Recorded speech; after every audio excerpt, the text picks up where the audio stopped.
Wyoming, 1883. Gideon Hale had not slept well in 3 years. That wasn't a complaint he'd ever say out loud. He wasn't built for that kind of talking. But the evidence was written plainly enough on his face. The creases around his eyes ran deep, the kind that didn't come from sun alone. He was 41 years old and looked closer to 50, with the particular exhaustion of a man who had been fighting a slow war against everything at once, and losing just enough ground, every season, to never quite recover. The ranch was called Hale's Crossing, which was a name that had made more sense 20 years ago when his father, Dutch Hale, had built the first structure on this stretch of Wyoming plain, and people actually passed through on their way to somewhere else. Most of those people didn't pass through anymore.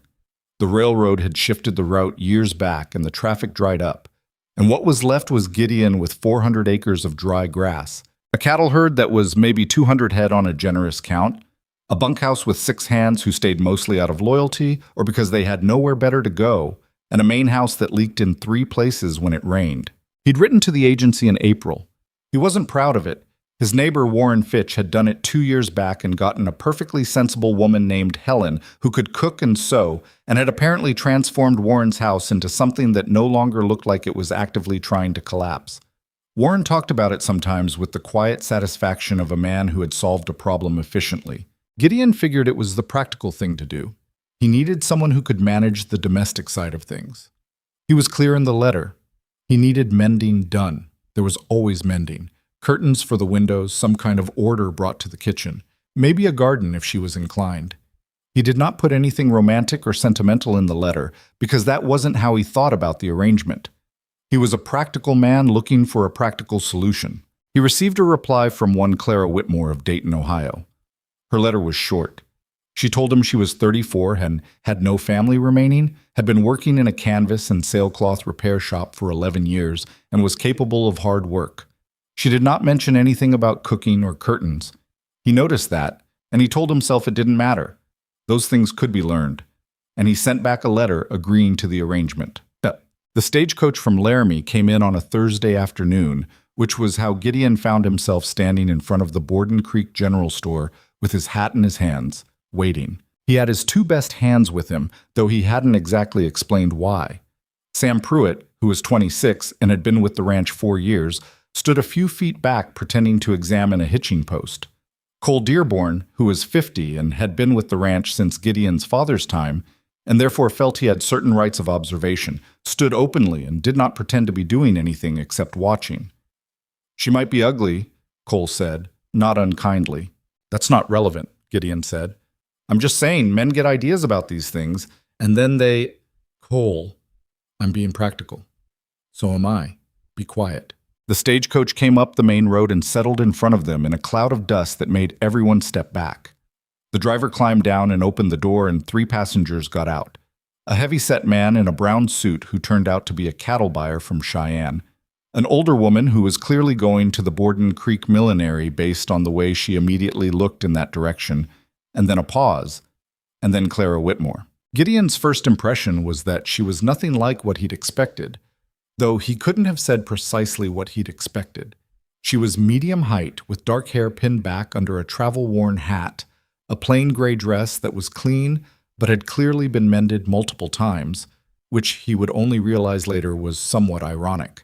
And she carried a large leather bag over one shoulder and a canvas roll under her other arm that was clearly tools of some kind, the shape of it unmistakable. She stepped down from the coach and looked around with the alert, slightly narrowed expression of someone taking inventory, and then her eyes found him.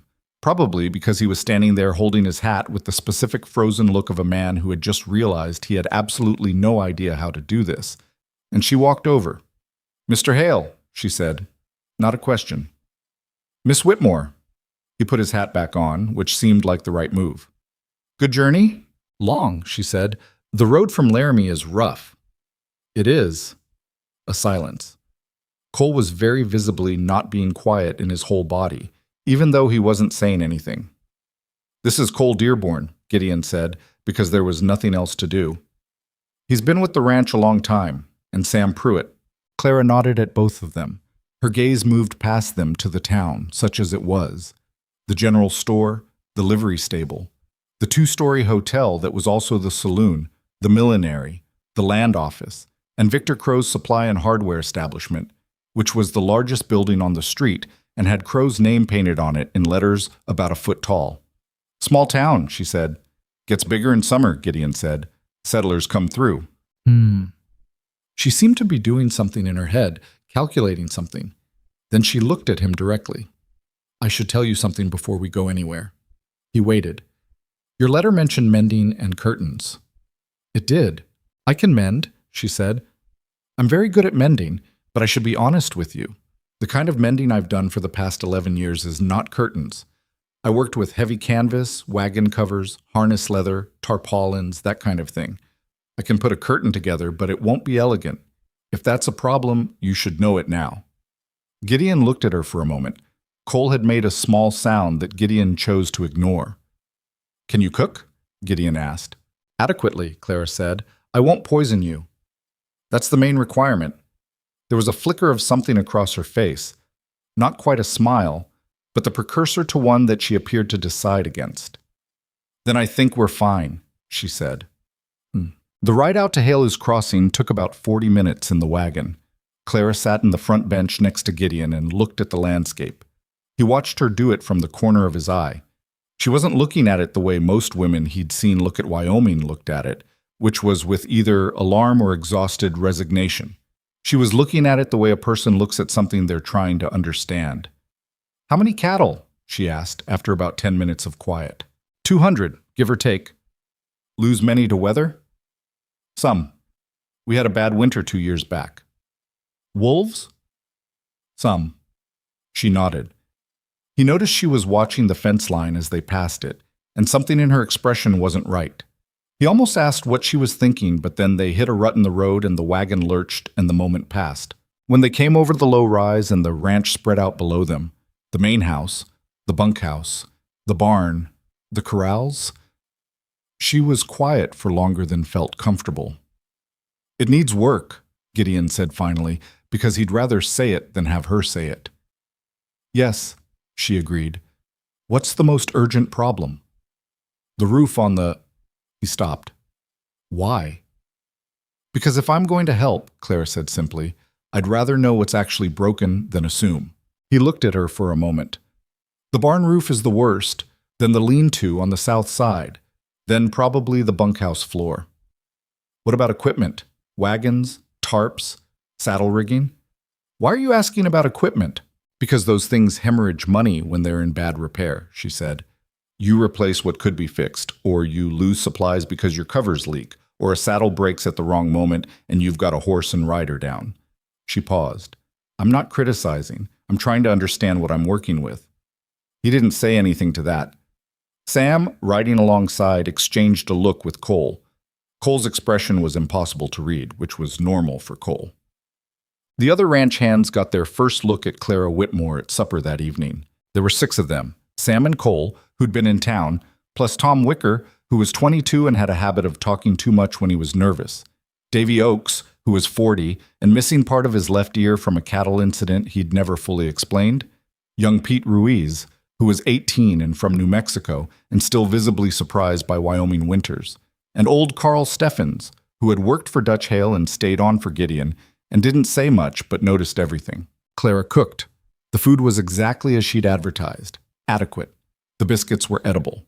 The beans were well seasoned. The beef was tough because the beef was always tough, and she appeared to understand that because she didn't apologize for it. Tom Wicker, who could not read a room to save his life, said, Warren Fitch's wife makes apple pie. There was a silence. I saw an apple tree by the east pasture fence, Clara said, without heat. If it's bearing fruit this season, I can make a pie. Tom opened his mouth again and Sam kicked him under the table. Carl Steffens, who had not spoken yet, looked up from his plate and looked at Clara with an evaluating expression that he usually reserved for horses and weather fronts. He said, You really a seamstress? I do repair work, Clara said. Canvas, leather, heavy-duty fabrics. Carl nodded slowly. This seemed to mean something to him that wasn't immediately clear to the others. After supper, while the hands dispersed and Gideon sat at the table with the accounts, which he did every evening, a nightly ritual of confirming that the numbers were exactly as bad as he remembered, Clara cleared the plates and then, Instead of retiring, she unrolled the canvas bundle she'd brought and spread it on the other end of the table. It was a set of tools: long needles, awls, several types of thread wound around wooden spools, a pair of heavy shears, a curved palm needle, a wood-handled punch. All of it worn with use but well kept, organized in a way that showed they were used regularly and put back with care. Gideon looked at the tools, then at her. "I'd like to see the equipment tomorrow morning," she said without looking up. "If that's all right." "What equipment specifically?" "All of it, if you'll let me." He didn't answer right away. He was looking at her hands. She was running her thumb along the edge of one of the needles, checking it by feel, the kind of automatic gesture that belongs to someone who's been doing a particular thing for a very long time. "Fine," he said, after first light. What she found the next morning did not surprise her, though it might have surprised Gideon to know that. The ranch's equipment was in a state of progressive, expensive decay. Not catastrophic, nothing had completely failed yet, but the kind of systematic deterioration that happens when maintenance gets deferred repeatedly until the deferred problems start to pile up like unpaid debts. The main wagon had a cover that had been patched 3 times in different places with different materials, none of which matched the original canvas in weight or weave. The patches were holding, barely, but the seam along the left side had begun to separate, and another Wyoming storm, and Wyoming had storms, would split it open. The 2 smaller freight wagons had covers that were worse. One of them had a section near the rear that had rotted through from water intrusion and been covered with what appeared to be part of a feed sack, stitched on with thread that was entirely wrong for outdoor exposure. The saddles were better. Somebody had been oiling them, but 2 of the harness pieces had cracked leather at the stress points, the kind of thing that doesn't matter until it does matter, which is always at the worst possible moment. The grain storage bags were a particular problem. There were 16 of them, and 4 had holes. The holes had been tied shut with rope. Grain was leaking through the rope knots. It was a slow leak, the kind you don't notice day to day, but Clara did a quick mental calculation and reckoned that over a season, those 4 bags alone were losing a meaningful fraction of their contents. She found Gideon in the barn doing something to a fence post with a mallet. "How much do you spend on replacement canvas in a year?" she asked. He turned around. "What?" "Replacement canvas, new wagon covers, new tarps, new grain bags." He thought about it. "Last year, probably $30, $40. And before that?" "Similar." "What about harness leather? Replacements?" "Maybe $20. She nodded. "I can fix most of what you have. The wagon covers, the harness pieces, the grain bags. It'll take a few weeks of solid work, but once it's done, you'll stop bleeding that money."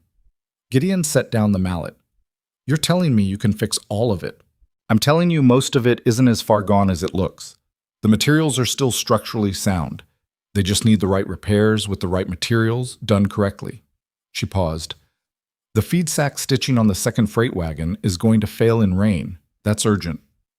He looked at her for a moment with an expression she couldn't quite categorize.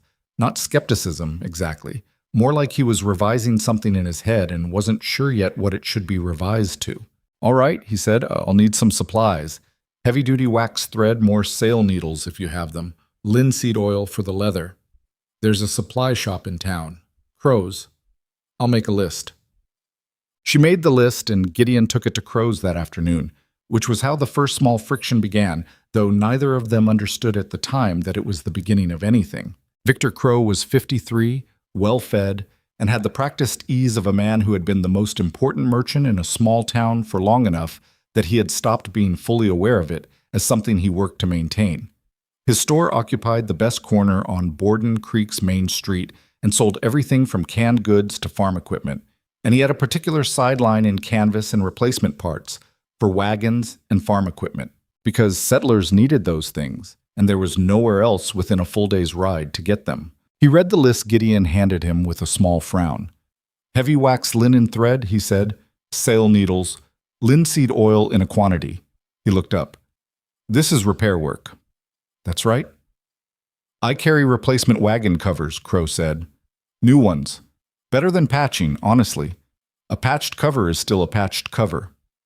"She says the covers can be repaired." Crow handed the list back with the easy manner of a man sharing wisdom, rather than making an argument. Your call, Hale. But I've seen a lot of frontier repairs that failed at the worst time. Sometimes replacement is the wiser investment. Gideon looked at him. Crow's expression was helpful and mild. I'll take the supplies, Gideon said. Crow shrugged and got the supplies. Word got around Borden Creek that Gideon Hale's mail-order bride had arrived and was, depending on who was telling it, either strange or unusual, or both. The particular detail that circulated most was that she'd brought tools and had spent her first morning at the ranch examining the equipment rather than the house. Mabel Oates, who ran the millinery and knew everything that happened in Borden Creek within 48 hours of its happening, relayed this to Ruth Granger at the post office, who told her husband, who mentioned it to two other men at the saloon that evening. By the time the story had traveled its natural circuit, it had acquired a mild comic quality that it didn't entirely deserve. The general verdict, delivered with the particular confidence of people who have never had to solve the problem being discussed, was that Gideon Hale had gotten a strange one. Clara was not unawares of this. Small towns communicated through the body language of their residents, the extra-long looks from women on the street, the way conversation in the general store paused when she walked in. She had lived in a small city, not a town, but the basic mechanism was the same. People were deciding what to make of her, and they were doing it before they had enough information to make any real determination. She did not find it particularly troubling. She had been decided about in advance before, and it had never been especially accurate, either in her favor or against it. What she focused on instead was the second freight wagon cover, which she'd identified as the most urgent repair. She took it down the morning after Gideon got the supplies, spread it on the flat ground outside the barn, and got to work. The bad patchwork near the rear had to come out first. Whoever had done it, she suspected it was Tom Wicker based on the general quality of the work, though she'd never said so. Had used a running stitch that was fine for light fabric and completely wrong for load-bearing canvas. In a wind, it would pull apart. She used a seam ripper to remove it carefully, preserving the surrounding canvas, and examined what was underneath. The rot was more contained than it appeared from the outside. The feed sack had protected the underlying canvas from further moisture damage, even while failing in its actual function, which was mildly impressive. The real damage was a roughly hand-sized hole and about 8 inches of weakened edge canvas on the left. She cut the weakened section back to sound material, measured twice, cut a matching section from the roll of spare canvas she'd had the foresight to bring with her, and began to sew. Sam Pruitt came out to water the horses around mid-morning and stopped to watch for a minute. "That's the repair?" he said. "Part of it," Clara said without stopping. "Looks like a lot of work." "It is." He was quiet for a moment, watching her hands. She was using a palm needle, pushing through 3 layers of canvas, her movements steady and economical. "Will it hold?" "Better than the original seam in that section," Clara said. "Factory canvas seams aren't always as strong as people assume. The thread degrades over time. A properly done field repair with the right materials can outlast the original." Sam considered this. "Tom's the one who patched it the first time," he said, with the mildly guilty air of someone reporting something that is true but slightly disloyal. "I know," Clara said. "He used what we had." "I understand that. It's not a criticism. It just needed to be done differently." Sam nodded and went on with the horses. "What?" "The repair took the better part of 2 days. When she was done, she sealed the seam with a thin coating of linseed oil, which would help weatherproof it, and let it dry in the sun. Then she moved to the grain bags. Gideon watched her work on the grain bags that evening, leaning against the barn door with a cup of coffee, not asking questions, just watching. She had a particular rhythm when she worked, not fast exactly, but uninterrupted, like water moving downhill, finding the efficient line through each problem without having to stop and reconsider. "The rope knot solution," she said without looking up. "That was my idea," he said after a pause. "I know. I figured it was either you or Cole, and Cole would have used leather." Gideon didn't say anything. "It kept the grain from all going at once," she added. "That was the right instinct. It just needed a proper follow-up." He was quiet for a moment, and she could feel him deciding whether this was a compliment or something else. "You're very direct," he said finally. "Is that a problem?" "No," he said. "My wife was very direct." He said it without apparent emotion, just as a fact, and then seemed to realize it had sounded like something, and added, "She died 6 years ago. Fever." "I'm sorry," Clara said. "She would have liked you," he said, with a certainty that surprised him more than her. She was practical, too. Clara looked up at that. Not because it was sentimental, but because it was honest, and honesty from a man who seemed constitutionally reluctant to offer it felt like something worth noting. She didn't say anything back, just held the moment for a second, and then returned to the grain bag in her hands. She finished the grain bags in 3 days, then the harness leather. Then she turned back to the other wagon covers. The ranch hand's attitude adjusted gradually, the way attitudes in working environments usually do, not through a single moment of conversion, but through the accumulation of small evidence. Tom Wicker was the first to ask her directly for help. He'd torn the pocket of his work coat clean off in a way that seemed impossible, but had apparently involved a fence wire and an unexpected horse movement, and he brought the coat to her with the specific sheepishness of someone expecting to be judged. She repaired it in 20 minutes, reinforcing the pocket attachment point while she was at it, and handed it back without commentary. Tom said, "Thank you, ma'am," and then stood there for an extra second, clearly wanting to say something else. "Tom," she said. "Yeah?" "You were the one who stitched the feed sack to the wagon cover." His face did several things quickly. Yeah, I know it wasn't the best." "The instinct was right," she said. "You had a problem, you found a material close at hand, you kept water off the cargo. That's frontier repair thinking. The technique just needed adjustment. I'll show you if you want." Tom looked at her. He was 22 and not always the most self-aware person in a room, but he understood when something was being offered to him in good faith. "Yeah," he said. "I'd like that." Section 2 weeks after Clara's arrival, she had repaired both freight wagon covers, all 4 grain bags, 2 saddle harness pieces, 3 tent sections from the storage shed that nobody had even told her about, and a leather apron belonging to Carl Steffens that had 3 separate tiers, and which Carl had clearly decided was too far gone to bother with.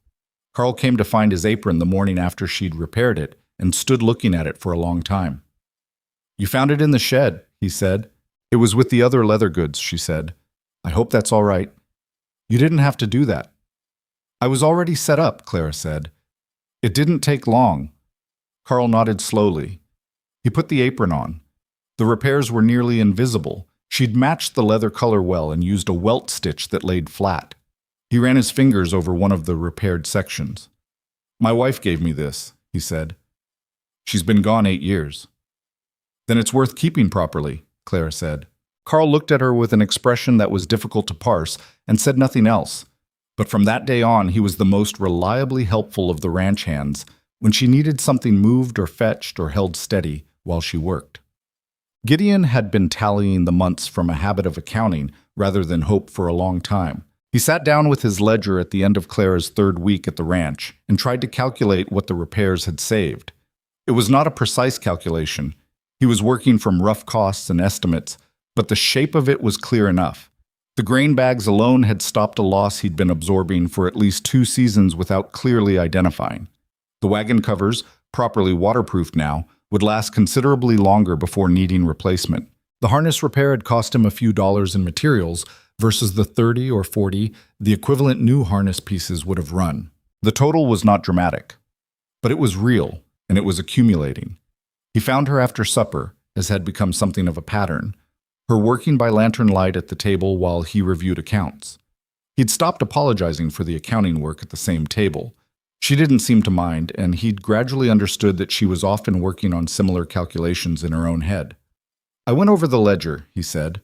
"And?" She didn't look up from the harness piece she was stitching. "The repairs are saving money." "I know."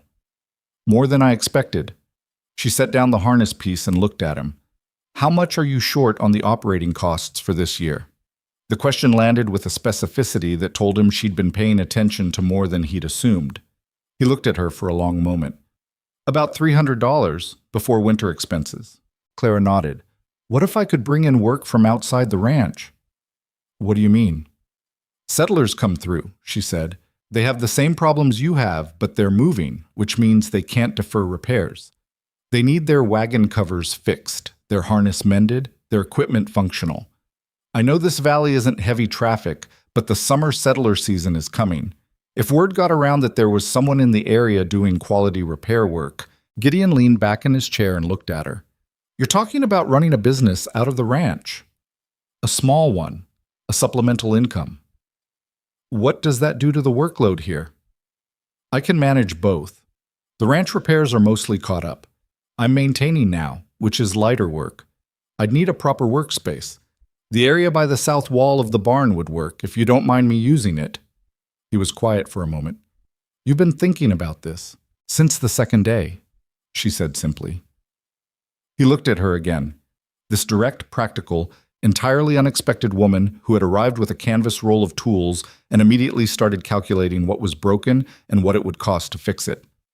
He thought about what he'd written in the letter to the agency. He thought about what he'd expected, which was someone competent and agreeable who would manage the domestic side of things. He thought about how badly he'd understood what he needed. All right, he said, use the south wall. The first outside customers arrived about 2 weeks later. A family named Soren, passing through on their way north.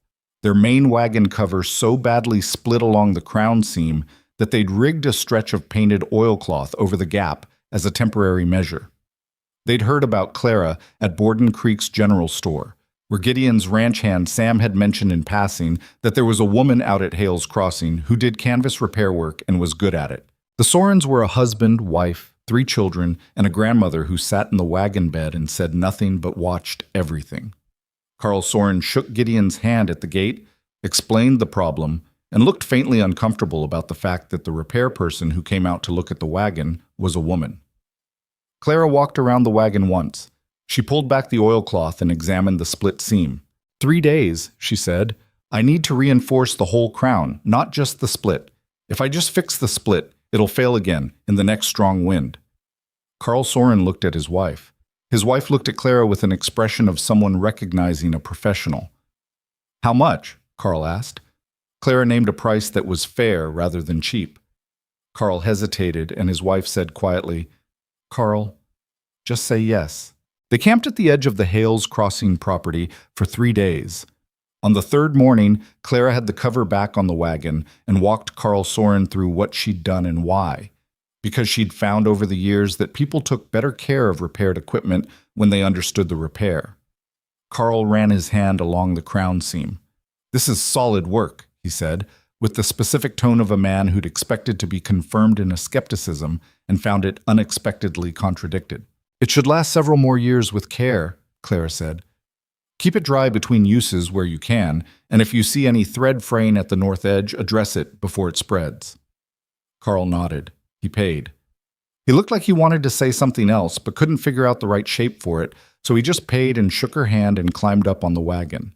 His wife, as they were leaving, leaned out over the wagon side and said, Thank you, I mean that. Safe travels, Claire said. She watched the wagon go and then turned back to the workspace, and the next thing that needed doing, and did not mark the moment as particularly significant because she had learned, in 11 years of work, that small things rarely announce themselves as the beginnings of larger ones. But Carl Steffens had been watching from near the barn, and he said to Cole Dearborn that evening, in a tone that settled the question of what he thought of the whole situation, That woman knows what she's doing. Cole, who had formed his own view somewhat earlier, said, I know it. By the end of the summer's first month, 3 more settler families had stopped at Hales Crossing. Word traveled the way word traveled on the frontier, in pieces, passed along at way stations and general stores and camping grounds, gaining precision as it went. The woman at Hales Crossing, good repair work, reasonable price. It wasn't a flood, but it was steady. Gideon noticed things beginning to shift in the way the hands talked about the ranch, or rather, in the way they didn't talk about it with the particular flatness that had characterized conversations about the ranch's prospects for years. That particular quality of men who are working for something they no longer quite believe in was beginning to change, replaced with something more ordinary and specific. Sam helped Clara build a proper work table along the south barn wall without being asked.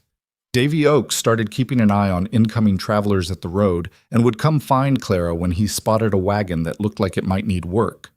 Pete Ruiz, who had the youngest eyes, got appointed the unofficial watch for distant approaching visitors. Tom Wicker, for his part, had taken Clara up on her offer and had 3 genuine lessons in canvas repair, during which he'd proven to have a real aptitude for it that surprised him and didn't particularly surprise Clara.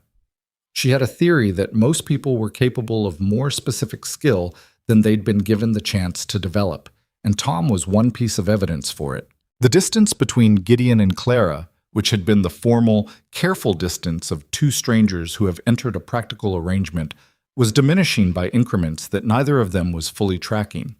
It happened through supper conversations that started about the ranch and ended somewhere else, through the particular comfortable silence that develops between people who are used to working near each other without filling all the space with talk, through the moment, on a windy evening in late June, when a gust caught one of the repaired wagon covers that she'd put out to air and sent it skidding across the yard, and both of them ran for it at the same moment and arrived at it together, breathing hard and slightly ridiculous, and both laughed, actually laughed, which was the first time either of them had done that since her arrival. He told her that night about his daughter, Emma, who had died with her mother in the fever year.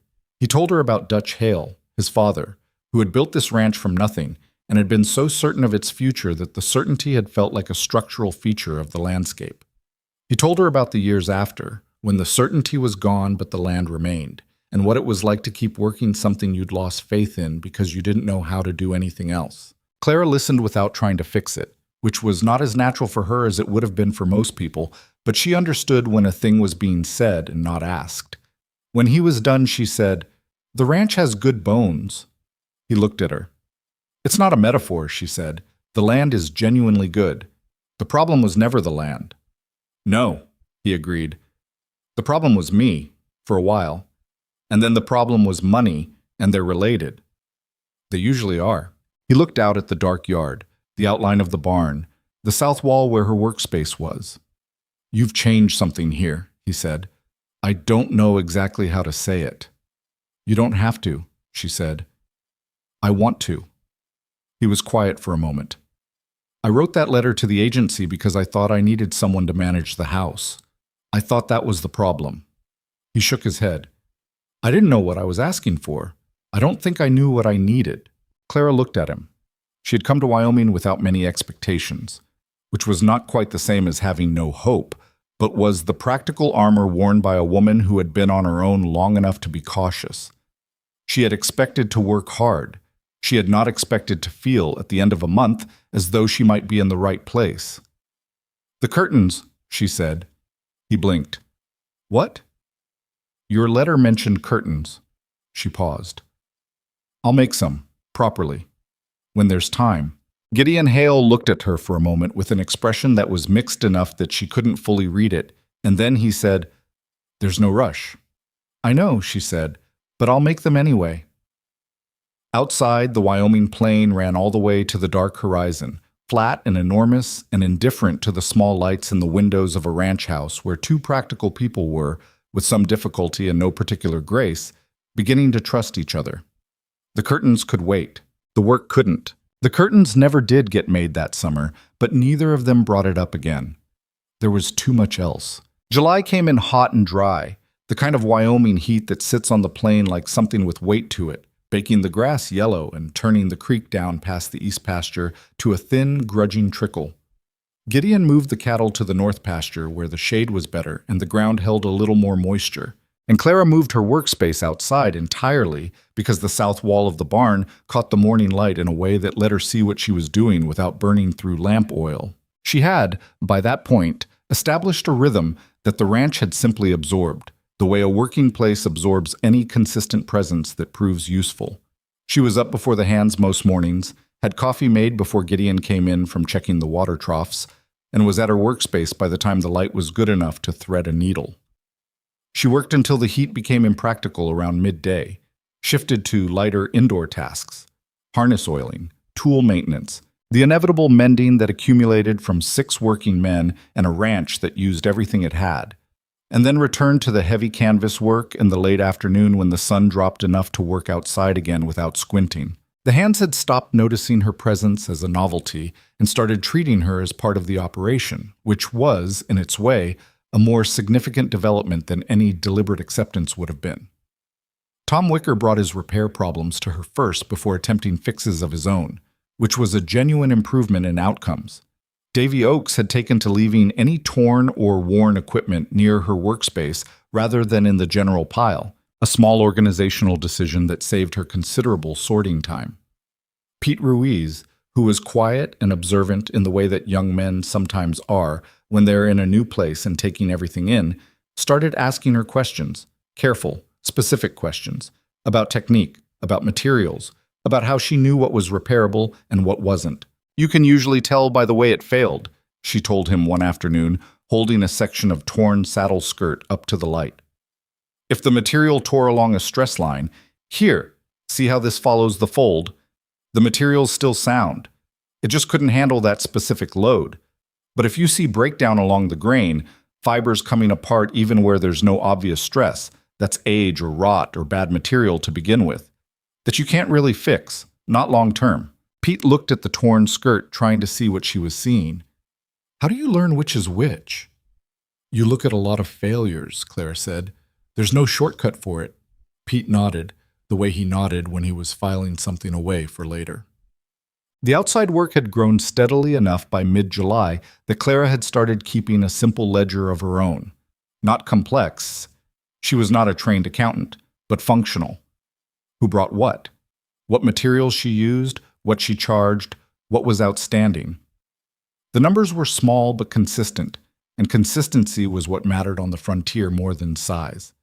She showed it to Gideon one evening, not because she had to, but because she thought he should see it. He looked at the ledger for a long time.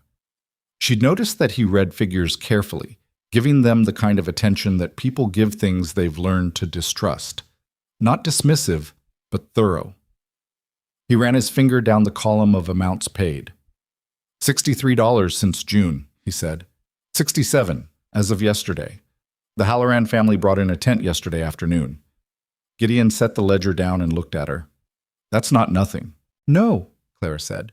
"It's not enough to solve anything on its own, but it's not nothing." "You're keeping track of the materials costs separately?" "Yes. The margin is reasonable. Better than I expected, actually, because most of what I need I ordered in bulk once I understood the volume, so the per-unit cost is lower." He absorbed this. "You ordered in bulk. From a supplier in Cheyenne. Crow's prices are... they're what they are." She paused. "I should tell you, I didn't go through Crow's for the second order." Gideon's expression shifted just slightly. "He notice?" "Probably. He mentioned something to Sam last week about settlers bypassing local merchants for mail-order goods. That's not specifically about you." "No," Clara said, "but it's not about me either." Gideon turned that over. Victor Crow was not a man he thought about often, but he was a man Gideon thought about carefully when the occasion arose. Crow had been the dominant commercial presence in Borden Creek for nearly 15 years, long enough that his interests and the town's interests had become somewhat blurred in people's minds, and Crow himself appeared to encourage this blurring when it suited him. "Don't worry about Crow," Gideon said. Clara looked at him. "I'm not worried about him," she said. "I just think you should know." It was a fine distinction, and he recognized it as such. Not fear, just information, given plainly, the way she gave most things. He picked up his coffee and said, "All right." The reputation, as reputations do, traveled further than the people who made it. In early August, a woman named Dorothea Marsh appeared at the ranch gate on a Monday morning with 2 grain bags, a wagon tarp folded under her arm, and the specific determined expression of someone who has already had an argument in their head about whether to come and won it. She was maybe 45, weathered in the way of women who work outside, and she'd come from a homestead about 8 miles north. She introduced herself to Clara with a handshake that was more businesslike than social. "Margaret Fitch told me about you," Dorothea said. "Warren Fitch's wife." "I don't think I've met her," Clara said. "She heard from someone in town. She said you do good work."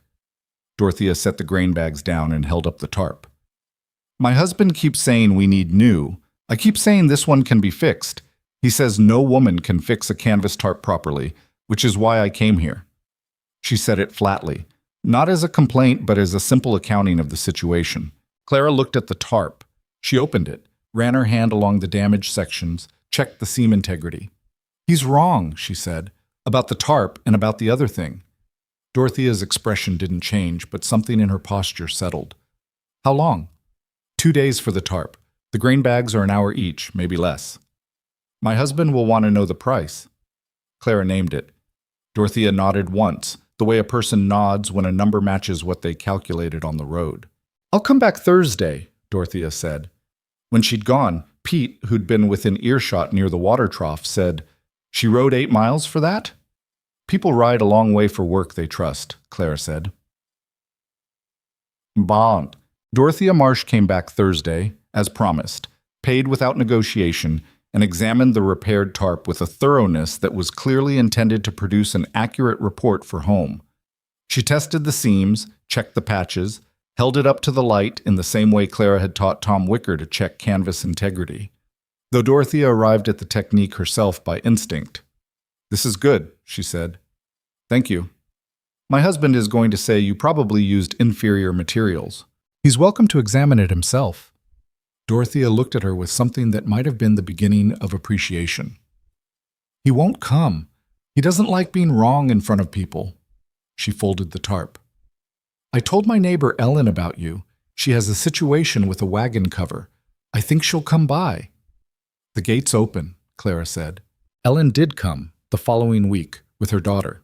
After that came a man named Porter with a badly damaged saddle and enough skepticism in his expression to fuel a small fire, which Clara addressed by doing the work in front of him, explaining each step in technical terms that were accurate rather than simplified, and which had the effect of converting his skepticism into the specific approval of a man who understands a craft when he sees it properly executed.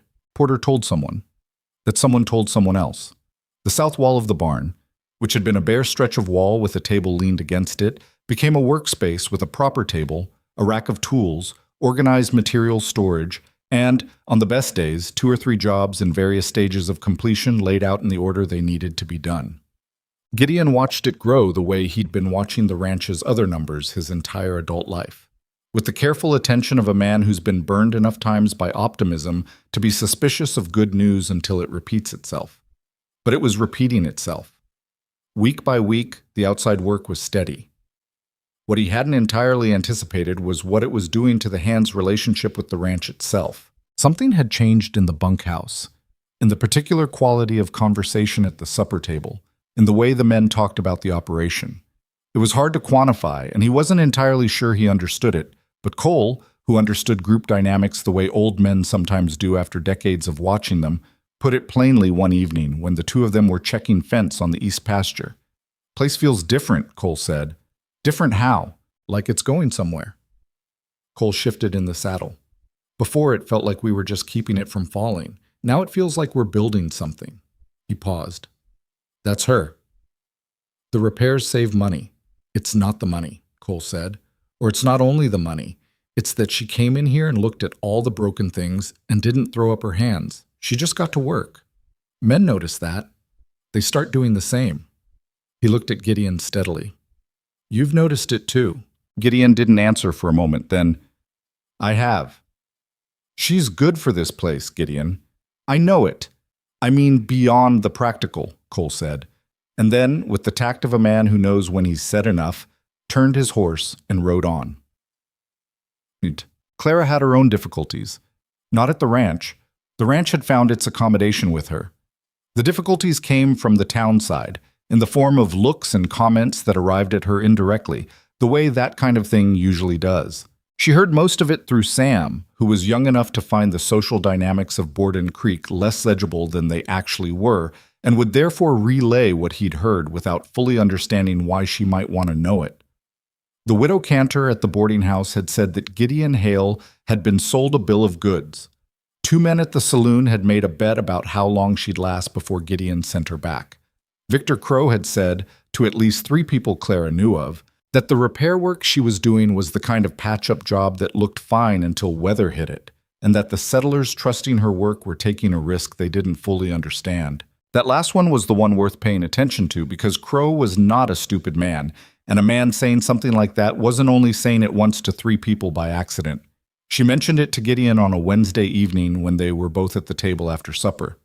He with accounts, she with a saddle skirt that needed reglazing. "Crow's telling people my repairs are unsafe," she said. Gideon set down his pencil. "Where'd you hear that?" "Sam. And one of the settler women mentioned it, said someone at the store had told her the same thing." He was quiet for a moment. "I'll talk to him." "Don't," Clara said. "He's spreading a lie." "I know he is, but if you go talk to him, it becomes your fight with him, and it gives the lie more weight than it has. The way to beat a rumor like that is to keep doing good work." She paused. "What he's saying is that I can't do this properly because I'm a woman. The answer to that is not an argument, it's more work." Gideon looked at her across the table. She had stopped working on the saddle skirt and was looking at him with the direct expression he'd come to understand was her serious face. Not angry, not performative, just clear. "That's a patient approach," he said. "I'm a patient person when I need to be." He picked his pencil back up. "All right, your call." "It's my reputation," she said simply, and went back to the saddle skirt. Her patience was tested in specific form on the second Friday of August, when she was working at the bench, and two women from Borden Creek stopped by the ranch on their way somewhere else, ostensibly to check on Mabel Oates' sister who lived down the road. Though Hale's Crossing was not precisely on that route. They were Ruth Granger and a woman named Bess Mallory, who Clara had seen at the general store twice. They were polite. They were also doing that thing where they looked at the workspace with an expression that combined curiosity and mild concern, as though they were visiting a neighbor who had taken up an odd hobby that might not be entirely respectable. Ruth said, "You must miss having proper women's work." Clara looked up from the canvas section she was reinforcing. "What would that be?" Ruth seemed slightly thrown. "Well, sewing, cooking, household things." "I sew," Clara said, gesturing at the table. "Of course, but proper sewing, dressmaking, embroidery." "I've never done embroidery," Clara said. "I don't miss it." Bess, who was perhaps more perceptive than Ruth, shifted the conversation. "It must be difficult work, though, physically." "Some days." "For a woman," Bess added, and then seemed to hear herself and look slightly uncomfortable. Clara set down the canvas section. She was not angry. She had learned, over many years of doing work that people had opinions about, that getting angry at the opinion rarely changed it, and she was not particularly interested in the opinions of people who hadn't watched her work. But she was tired, and being tired made her more direct than she might otherwise have been. "Mrs. Mallory," she said, "I've been doing this for 11 years. The tarp that's keeping the Marsh family's feed dry right now was repaired by my hands last week. The Soren family's wagon that made it through the summer storms intact, that's my work on the crown seam. I do it because I'm good at it, and it needs doing, not despite being a woman or because of it." She picked up the canvas section again. "I appreciate you stopping by." Ruth and Bess exchanged a glance. Ruth started to say something, and Bess put a light hand on her arm, and they went on their way. Tom Wicker, who had witnessed this from a discreet distance, came to find Clara an hour later with 2 cups of coffee and set one beside her without comment. "Thank you, Tom," she said. "Yes, ma'am," he said, and went back to work. The Halloran family, who Clara had repaired a tent for in early July, came back in August with more work. 2 wagon covers and a collection of leather straps that were in such poor condition that Clara spent 20 minutes explaining to Mr. Halloran why 6 of them couldn't be repaired, only replaced, which was a conversation she always found uncomfortable but necessary. "Crow's been saying your work fails in weather," Mr. Halloran said, not accusatorially, but in the way of a man making sure he has the full picture before he commits. "What he's been saying," Clara said, "is that repair work in general fails in weather. That's true if it's done badly. It's not true if it's done right." "How do I know it's done right?" She showed him. She walked him through the Soren wagon cover repair. She'd followed up with the Sorens and knew it had held through 2 significant rainstorms in a period of sustained wind, and the marsh tarp, and several other repairs she had documentation on because she'd started keeping records specifically for this reason. Halloran looked at the records, looked at the repaired items she showed him, and appeared to arrive at a conclusion. "Crow's been selling us replacement covers for 6 years, he said, with the meditative tone of someone doing arithmetic. "That's between you and him," Clara said. "No, it's between me and my money." He shook Gideon's hand, shook Clara's hand, the handshake with Clara being slightly more deliberate than might normally be the case, and left his wagon covers. Silent. The money was building, not fast, not the kind of growth that announced itself dramatically. But when Clara sat down with her ledger at the end of August and added the columns, the total was enough to make her still for a moment. She brought the number to Gideon. He looked at it. He looked at it again. That's the full month? Net of materials, yes. That's... Clara, that's more than... He stopped himself, recalibrated. That covers the operating shortfall for the month. I know. And some of next month's, if it holds. It should hold, she said. The settler traffic stays through September. After that, it drops off, but I've been thinking about that. What about it? The ranch equipment maintenance carries through winter. That's steady work. And I've had 3 homestead women ask whether I could show them repair techniques. For their own use, not commercially. I told them I could. Gideon frowned. Not with displeasure. It was his thinking frown, which she'd learned to read as distinct from his concerned frown or his tired frown. Teaching? Small things. An afternoon here and there. It builds goodwill. She paused. And it's the right thing to do. They're alone on those homesteads in winter, and if their equipment fails, they can't wait for a settlement season to get it fixed. He was quiet for a moment. You've thought about all of this. I think about it a lot, she said. When I'm working, it's something to think about. Most people think about other things when they're working. I think about problems, Clara said. It's how I'm built. He looked at her with that expression she'd started to recognize, and the one that was trying to be neutral and not quite getting there.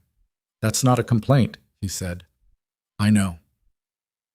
September brought the last push of the settler season, and Clara's workspace ran at capacity for most of it. She'd taken on Tom Wicker as a genuine assistant by that point. Not just the occasional lesson, but actual work, paid at a rate she'd negotiated with Gideon, which was fair and which Tom received with the specific gratified surprise of someone who hadn't entirely believed the offer until the money materialized. Tom turned out to be not just capable, but fast, which was its own kind of skill, and the combination of his speed and her precision meant they could handle 2 jobs simultaneously when needed. Davy Oaks helped with the heavy lifting and the physical aspects of spreading large canvas pieces. Wagon covers were awkward to work with alone, the kind of thing that required a second set of hands, at least part of the time, and he did it without complaint, which from Davy was as good as enthusiasm. Carl Steffens, in his quiet way, had become a kind of de facto gatekeeper for the business. He was usually the first hand the arriving settlers encountered, and he had a way of giving people the right information without overselling anything. Clara had heard him tell a settler once, in his precise and economical way, "She'll tell you what it needs and what it costs. If she says it can't be fixed, she means it. If she says she can fix it, it'll hold." That was both accurate and, Clara thought, one of the better endorsements she'd received. The word in Borden Creek had shifted, gradually, from curious skepticism to a somewhat grudging acknowledgement that the woman at Hales Crossing was doing legitimate work. This was not universal. Ruth Granger still found the situation faintly unnatural and said so when the topic arose. But the commercial reality was speaking, and commercial reality tends to eventually override social opinion in places where survival is a practical matter. Victor Crow had not said anything more publicly about repair failures. He was watching. Clara could feel it the way you feel weather coming in. Not directly visible yet, but there in the pressure. But one evening in late September, Gideon came to find her at the workspace after the hands had gone in for supper. She was finishing a final stitch on a saddlebag that needed to be done before morning and hadn't stopped to eat yet, which was a thing he'd started to notice and had started to bring her coffee about, without making it into more than it was. He set the coffee beside her and didn't leave. "Something on your mind," she said. "I looked at the full summer numbers today." She set down the needle. "And?" "We covered the operating deficit," he said. "Not just this month, the whole summer, the cattle revenue plus your work. We're not behind anymore." Clara looked at him. "That's good. That's more than good." He sat down on the upturned crate he'd started using as a seat when he came out to talk to her. "Clara, when my father built this ranch, he believed in it completely. He thought it had a future that was basically guaranteed by what he'd built." He turned the coffee cup in his hands. "I've been running it since he died, believing in it about half that much, which is not enough to do it justice. This summer is the first time in a long time that I've believed in it the way he did." She looked at him for a long moment. The lantern light was between them, and the night was starting to cool down the way September nights did, the first edge of what was coming in 3 months. "It still might get harder before it gets easier," she said. "I know that. I'm not trying to—" "I know," he said. "You're being honest. I'd rather have honest." He looked at her. "I don't have a lot of people in my life who are honest. You have Cole. Cole's been honest with me for 20 years, and I appreciate it. And it's different." He said it without embarrassment. "You know what I mean." Clara was quiet for a moment. She did know what he meant.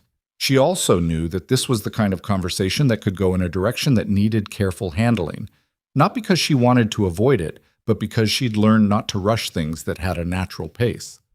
Good repairs were the same way. You didn't force the material. You followed it. "The curtains," she said. He blinked. "What?"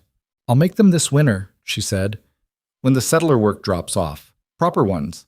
I've been thinking about what fabric." He looked at her, and there was that expression again. The one she couldn't fully read but had stopped trying to classify and had started simply receiving as whatever it was. "All right," he said. "Blue," she said. "I think blue is right for those windows." He looked at the main house, faintly visible across the dark yard. "My wife liked blue." "I know. I noticed the remnants on the old curtain rod." He was quiet for a moment. "How do you notice things like that?" "I pay attention to what's been there before me," Clara said. "It's not always useful, but it's usually respectful."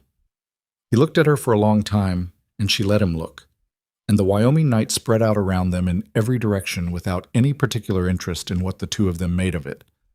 "Come have supper," he said finally. "You haven't eaten." "I know. You do this. I get it focused." "I know. Come eat."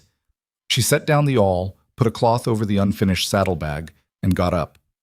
The workspace had taken on, over the course of the summer, the particular organized density of a place that is in constant productive use. Tools hung precisely, materials sorted by type and weight, the small accumulated evidence of hundreds of hours of work that had left the place humming without turning it chaotic. She looked at it for a second before she followed Gideon in. It was a good workspace. She'd built it from nothing, on a wall that had been bare, in 3 months. She thought she could do more with it. She turned off the lantern and went into supper, and the thought stayed with her through the meal and after, the way practical thoughts do when they've found good ground. Not urgent, just alive, waiting for the right time to grow into something.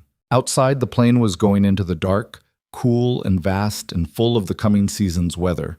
And somewhere out along the road that ran past Borden Creek, other settlers were moving through with equipment that needed mending, and the word slow and steady was still traveling.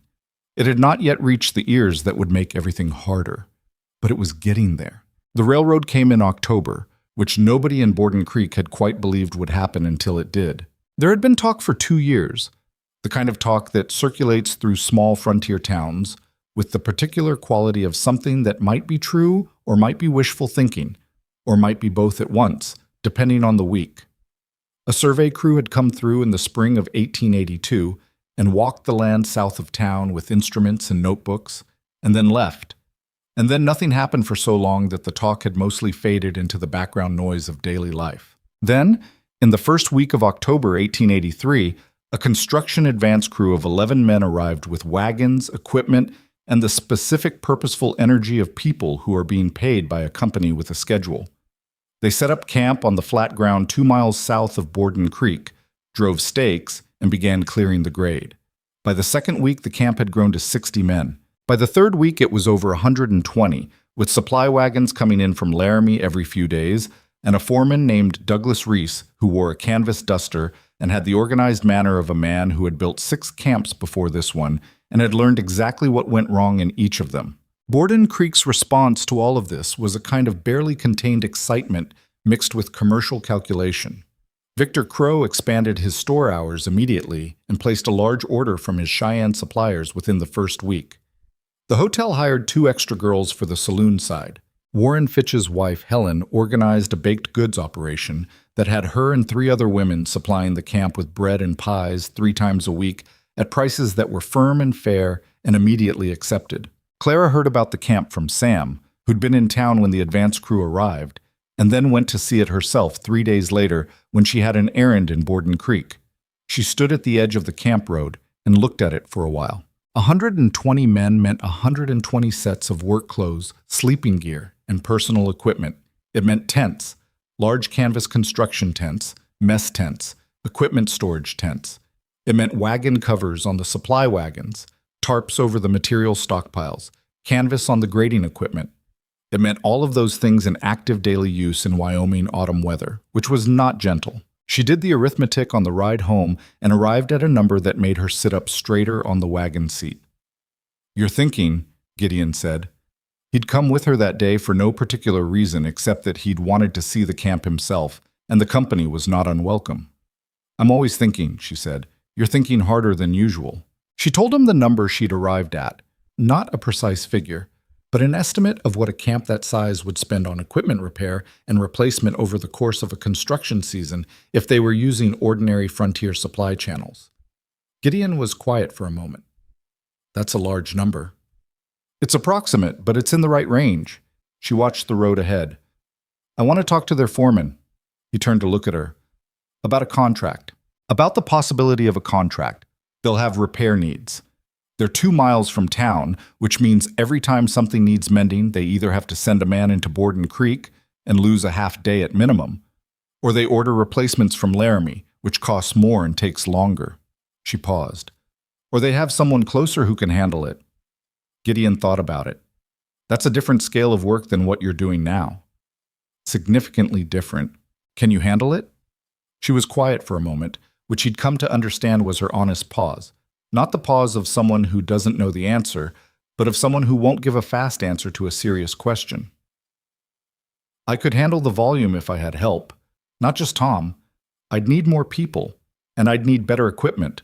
A heavier sewing machine for the large canvas work, for one thing. That costs money." "Yes." They drove in silence for a while, the wagon wheels tracking through the dried ruts in the road. "How much would the contract be worth?" Gideon asked. "Enough to matter." "That's not a number." "I don't have a number yet. I'd need to see their equipment inventory, understand what their typical failure rate is, know how long the construction season runs." She shifted on the seat. "I want to talk to Reese first, just to understand what we're dealing with." Gideon nodded slowly. "I'll go with you." "You don't have to." "I know," he said. "I want to." They went the following Thursday morning, which was when Clara had calculated Reese would be least likely to be in the middle of a grading decision. She'd made inquiries. Sam had a cousin who'd done railroad construction work and knew the rhythms of a grading camp. And Thursday morning, before the day's main push, was when the foreman typically reviewed supplies and equipment. The camp was louder than it had looked from the road.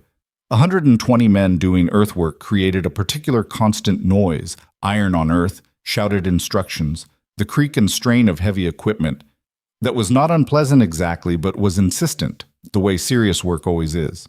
Douglas Reese was where Sam's cousin said he'd be, at the equipment line near the far edge of camp, going over something with a younger man who had the look of a site supervisor.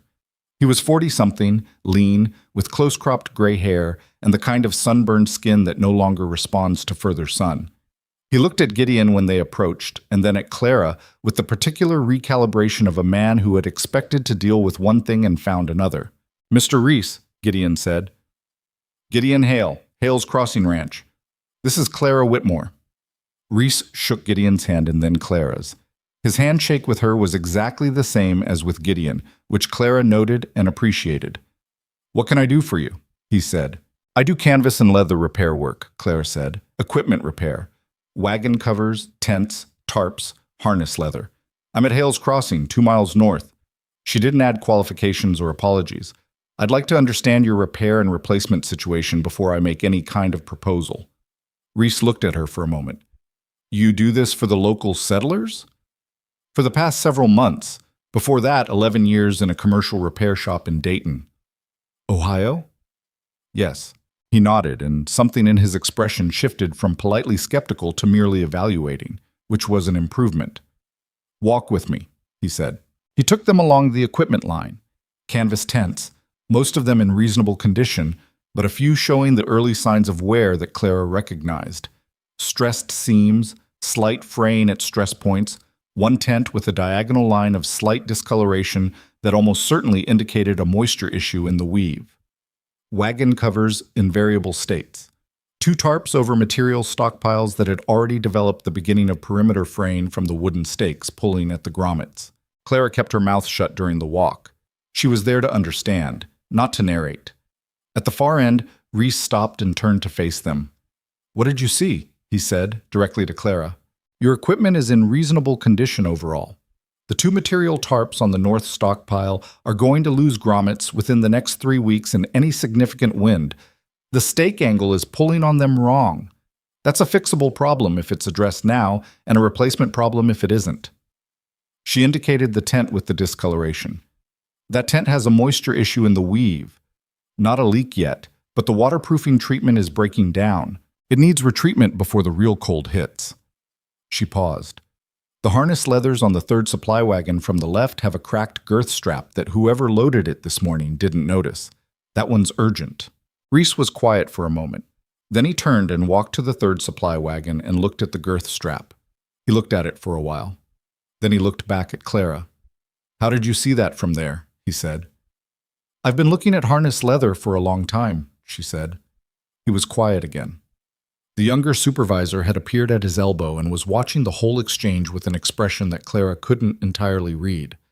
"What are you proposing?" Reese said. "A service arrangement. I set up at your camp 2-3 days a week. Or you send your damaged equipment to me, whichever is more practical. And I handle the repair work as it comes in. I charge by the job, not a flat fee, because the volume will vary.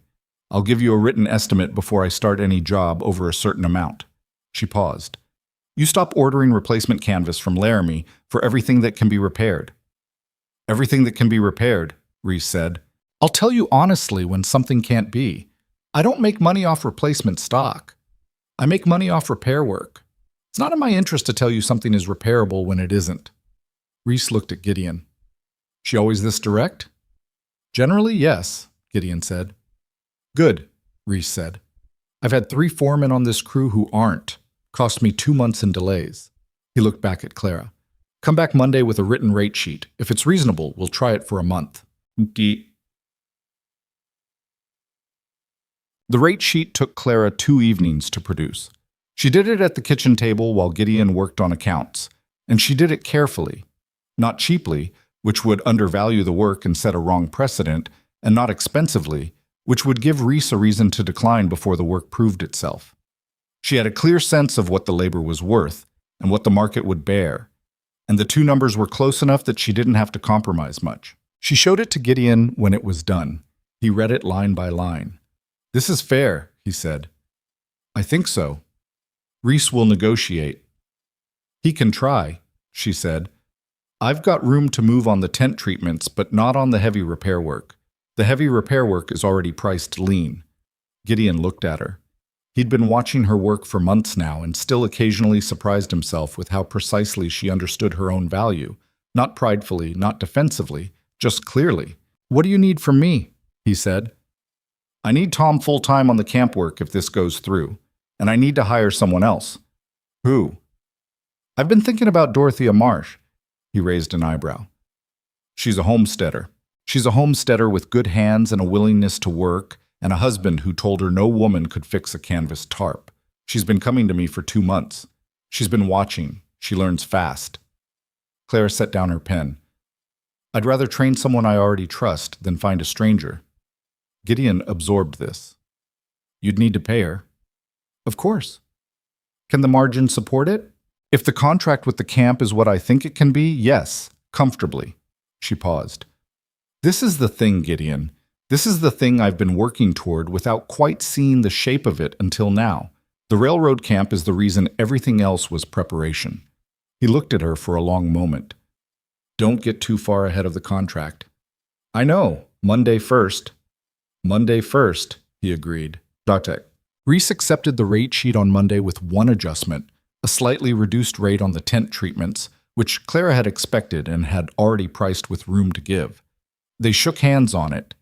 The younger supervisor, whose name turned out to be Will Garrett, recorded the terms in the camp ledger and told Clara, with the efficiency of a man who made things run, that she should report to him each visit for the equipment queue. On the ride back, Clara allowed herself approximately 30 seconds of quiet satisfaction and then started mentally planning the schedule. She spoke to Dorothea Marsh the following day. Dorothea's response to the offer was a silence of about 5 seconds, which Clara had come to recognize as Dorothea's version of enthusiasm, followed by a careful question about pay, followed by acceptance. Her husband's opinion on the matter was not mentioned by either of them. The first week at the railroad camp was difficult in the way that new arrangements are always difficult, not because anything went wrong, but because everything was unfamiliar and had to be learned. The logistics of working at the campsite versus the ranch workspace were different in ways she hadn't entirely anticipated. The scale of the equipment was larger than anything she'd worked on at the ranch, and the working conditions were noisier and less controlled. She adapted. She was good at adapting. By the second week, she had a functional system. Garrett had designated a corner of the large supply tent as her working area when she was on site, and she'd brought enough tools and materials to maintain a mobile kit that covered most situations. The camp hands, after initial curiosity and the inevitable skepticism that Clara had become practiced at outlasting, came to treat her presence as routine. There was one man, a big loud hand named Buster Pell, who had opinions about everything, who made a comment the second day about whether the tent seams were strong enough if a woman sewed them. Clara had turned around and asked him pleasantly whether he'd like to pull test the seam she'd just completed against the factory seam on the adjacent section. He'd shrugged and grabbed both and pulled. The factory seam gave a 1/4 inch of flex. The repair held absolutely. He'd walked away without saying anything else, which was the best possible outcome. Tom worked well in the camp environment. He was faster than Clara in raw output on straightforward repairs, and he'd developed enough technique by now that she could trust him on standard jobs without oversight. What he lacked was judgment, the ability to look at a damaged situation and understand what it needed before picking up a needle. But that was a matter of experience, and it was coming. Dorothea was slower but methodical in a way that Clara valued more than speed on complex jobs.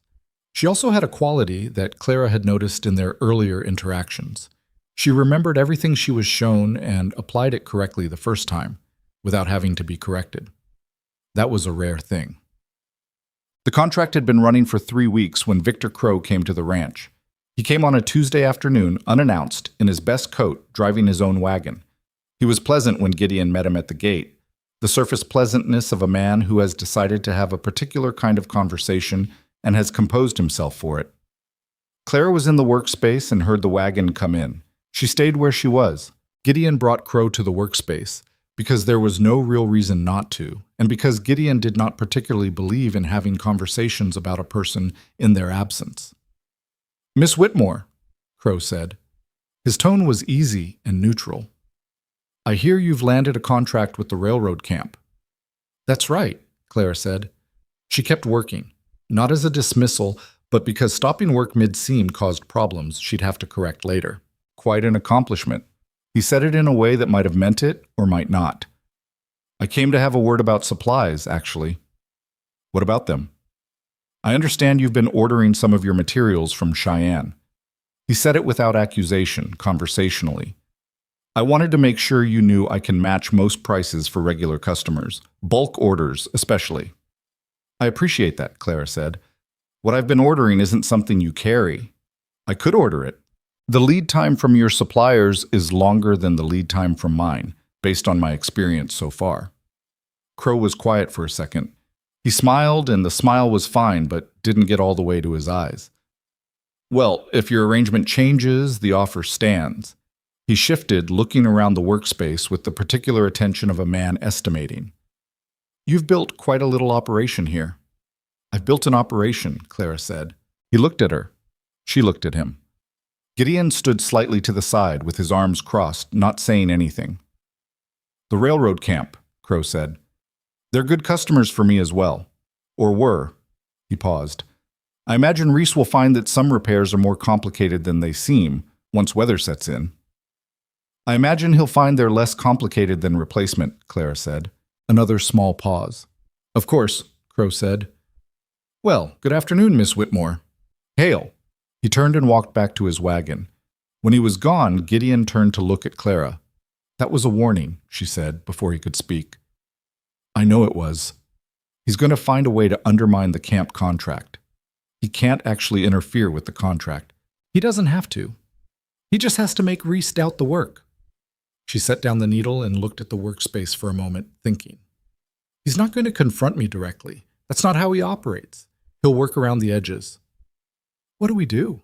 Document everything, Clara said. Every job, every repair, the condition it came in, and the condition it left in. If he creates doubt, I want to be able to answer it with records. She picked up the needle again.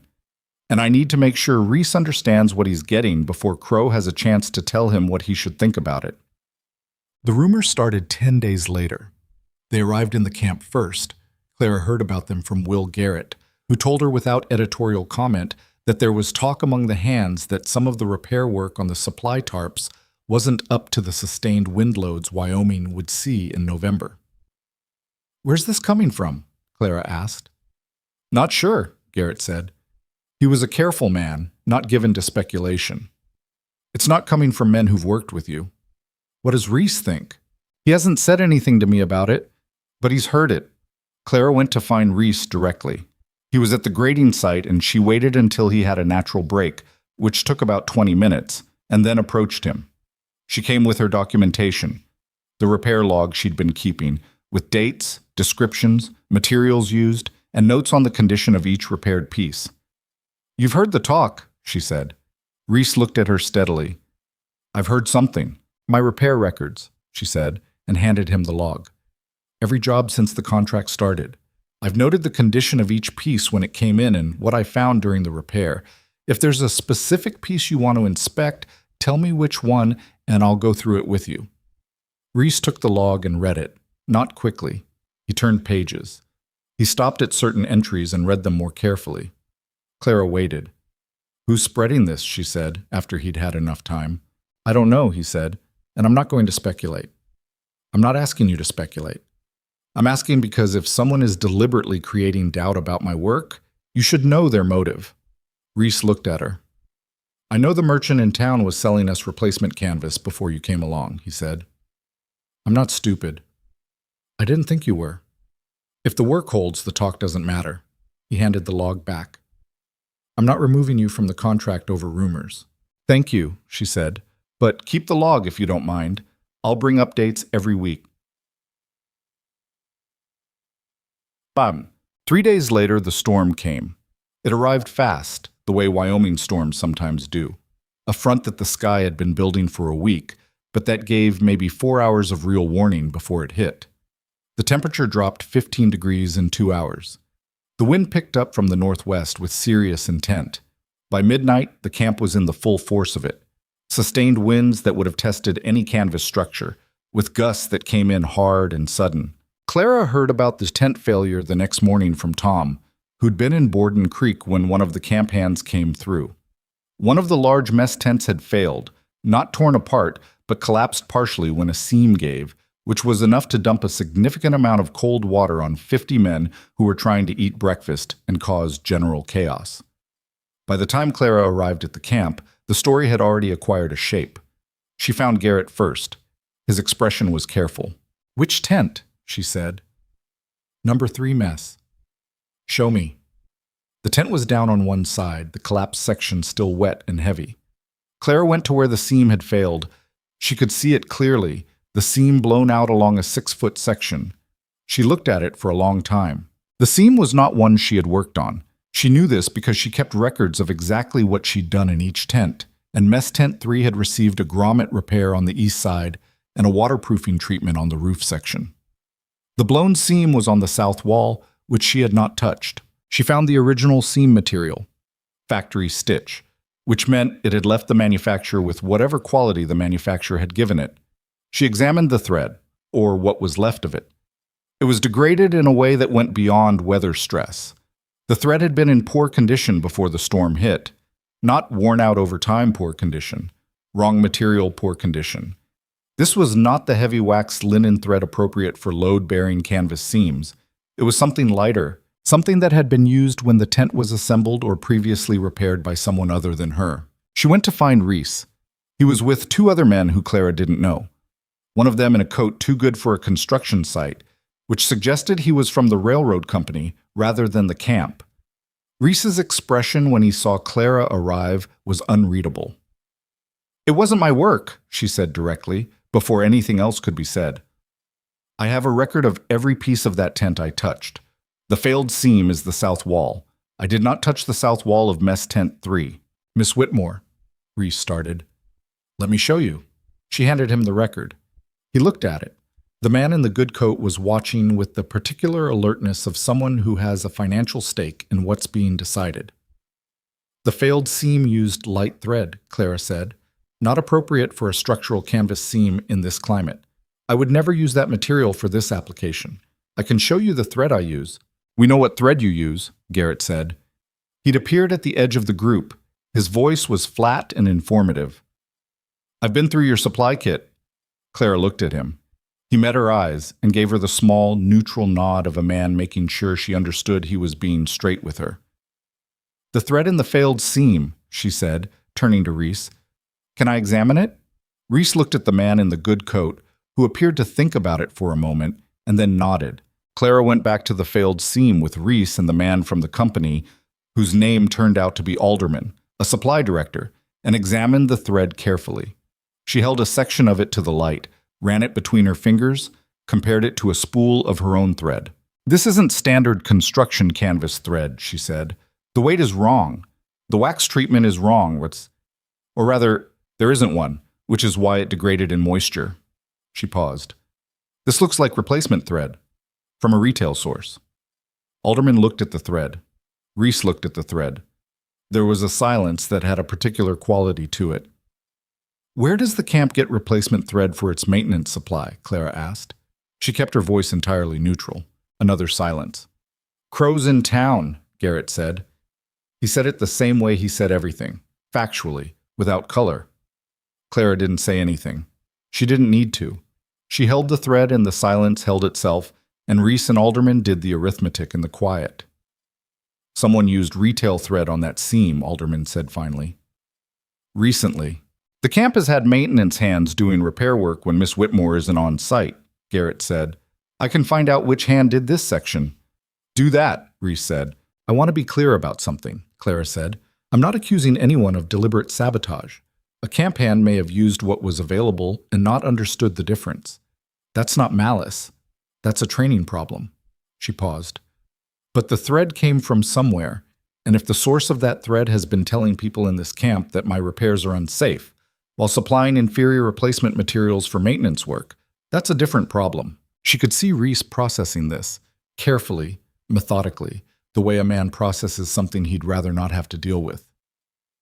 I'll look into where the maintenance materials came from, he said. That's all I'm asking, Clara said.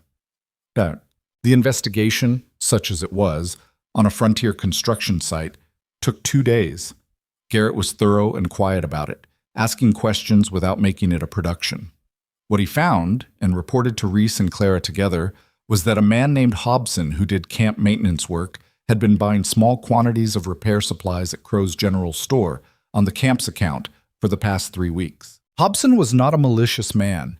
He was a maintenance hand who'd been told by Crow, when he came in for supplies, that the heavier thread Miss Whitmore used was expensive and probably unnecessary for basic maintenance work. Crow had sold him the lighter thread and a story to go with it. Hobson, when Garrett spoke to him, was genuinely mortified. He'd had no idea the thread grade mattered for structural seams. He'd thought he was being practical. Reese called Victor Crow to the camp on the pretext of a supply discussion, and the conversation that followed was attended by Reese, Alderman from the railroad company, and Garrett as a record keeper. Clara was not present because she had decided that the most powerful version of this outcome was one that didn't require her to be in the room. The evidence would speak for itself. She waited at her workspace at the ranch. Gideon came out after supper. You haven't eaten again? I'm not hungry. He sat down on the crate. Reese sent word through Sam. He wants you at the camp tomorrow morning. Clara looked up. Crow's been told the camp account at his store is closed, Gideon said. Alderman made that decision on behalf of the railroad company. She was quiet for a moment. You knew that thread wasn't yours, Gideon said, the moment you heard where the seam had failed. I knew because I keep records. You keep records because you saw this coming. I keep records because it's good practice, she said. And then, after a pause, and because I saw it coming. He looked at her. She looked at her hands, the hands that had been in this work since she was 23 years old, that had learned the difference between materials by feel, that had built a reputation in one summer in a place that had not been inclined to give her one. "Crow isn't done," she said. "No," Gideon said. "He isn't. He's going to find another way, probably." He leaned forward, elbows on his knees. "But he didn't win this one, Clara. You beat him at his own game, and he knows it, and now Reese knows it, and that man Alderman from the railroad company knows it. That's not nothing." "No," she said. "It isn't." She picked up the awl and went back to the harness piece on the table, and Gideon stayed, and the lantern burned between them in the dark of the October night. The camp contract was intact. The work continued. But something in the quality of the quiet had changed. The particular edge that comes into a situation when the easy phase is over and what's coming next is harder, and both people in the room know it even if neither one of them says it aloud. Clara Whitmore kept her hands moving. That was what she did when things got difficult. It was the only way she knew to keep moving forward. Crow came with a lawyer. That was the first sign that this was not going to be a conversation. Conversations arrived on horseback or by wagon, one man, hat in hand or not, depending on his manners. What arrived at Hale's Crossing on the second Monday of November was Crow in his good coat and a man named Aldous Fitch, no relation to Warren, who carried a leather document case and had the careful, slightly distant expression of a professional who has separated himself from the moral dimension of his work. Gideon was at the fence line when Sam came to get him, and he walked back to the yard with the particular measured pace of a man who wants to know what he's walking into before he gets there. Clara was in the workspace. She'd seen the wagon come in and stayed where she was, finishing the grommet she was setting, because stopping mid-work for Victor Crow was not something she was willing to do anymore. Crow greeted Gideon with the specific warmth of a man who has very bad news to deliver and wants to soften the room first. Gideon did not offer coffee. He stood in the yard with his arms at his sides and waited. "I'm sorry to come out on a Monday," Crow said. "This is Aldous Fitch. He handles some of my legal matters." Fitch opened the document case and produced a paper, which he handed to Gideon with the efficiency of someone who has handed people bad news in paper form many times. Gideon read it. His face did not change. He read it again. "What is this?" he said. "Your father took a loan in 1871, Crow said, "against the property. I acquired the note from the original lender, a man named Garrett Howell, in 1879. It's been sitting, accruing interest, because your father's estate passed to you without formal settlement of the debt." He paused. "I should have pressed this earlier. I didn't, out of respect for Dutch Hale." "Dutch Hale has been dead for 4 years, Gideon said. "I know, and I'm sorry to bring this now. But the circumstances have changed." Crow's tone remained even. "The note is due. The full amount, with accrued interest, comes to $840. The number landed in the yard like something dropped from a height. Clara had come to the edge of the workspace. She was standing there with an awl in her hand, having heard the number through the cold morning air. She looked at Gideon's back. She could read nothing from it. He was very still, which with Gideon was never a good sign. "And when is it due?" Gideon said. 60 days, Fitch said. He had the voice of a man who rarely spoke first but was precise when he did. 60 days from today, per the terms of the original note as modified by acquisition. 60 days is January, Gideon said. "Yes," Crow said. "I know the timing is difficult." "You came after the cattle sales season," Gideon said. His voice was flat. Crow didn't answer that. "You waited until the railroad camp closed for winter." "Gideon, you know exactly what you did," Gideon said. The flatness in his voice had a particular quality to it. Not anger, exactly, because anger would have been louder. It was the controlled voice of a man understanding the full scope of a situation and making sure the other person knew that he understood it. "You've been sitting on this note since 1879, and you're calling it now because you think I can't raise $800 in January." Crow met his eyes. "The debt is legitimate, Gideon. Whatever the timing, Dutch Hale borrowed that money. I'm sure he did, and I'm sure you acquired the note for a reason." Gideon looked at him for a long moment. "What do you want? The ranch?" "I want what I'm owed," Crow said. "If the debt isn't paid, the property secures it. That's the note." Fitch had put the document back in the case with the efficiency of someone whose job was done. He stood slightly apart, looking at the fence line. "I'll look at the note," Gideon said. "Of course." Crow's manner remained pleasant, which was the most infuriating thing about him. "I'm not looking for a fight, Hale. If there's a way to work this out, I'm open to discussing it." "Get off my property," Gideon said. Crow nodded once, without apparent offense, and got back in his wagon. Clara did not say anything until the wagon was gone past the road bend. Then she walked to where Gideon was standing and stood next to him and looked at the road. "How much of that did you know about?" she asked. "None of it." His voice was still careful. "My father had debts. Most of them were settled when he died. I went through everything with a land lawyer in Laramie. I don't know how this got missed, or whether Crow hid it until now." "Can he do this legally?" "I'd need to see the original note. Fitch is competent enough that the paperwork will be in order." He turned to look at her. $840, Clara. She didn't flinch at the number, even though it was enormous. "How much do you have accessible right now?" "Cattle revenue from the fall sale is about $200. He said it without softening it. "The operating costs have been covered, the deficit is gone, but reserve cash—" He shook his head. "Not $800. She was quiet. The cold November air moved across the yard, and the grass was brown and flat under it, and the sky was the specific gray that meant real winter coming. "I need to think," she said. "Clara, not about whether it's solvable, about how." She turned to look at him directly. "Give me until tonight." He looked at her. He was trying to keep the thing off his face that came into men's faces when they'd been hit hard. Not pride exactly, but the particular expression of someone who doesn't want to be seen in a moment like this. She understood it because she'd had her own version of it, and she understood that the right thing to do was not to comment on it. "Tonight," he said. Meh. She spent the day working, which was how she thought best.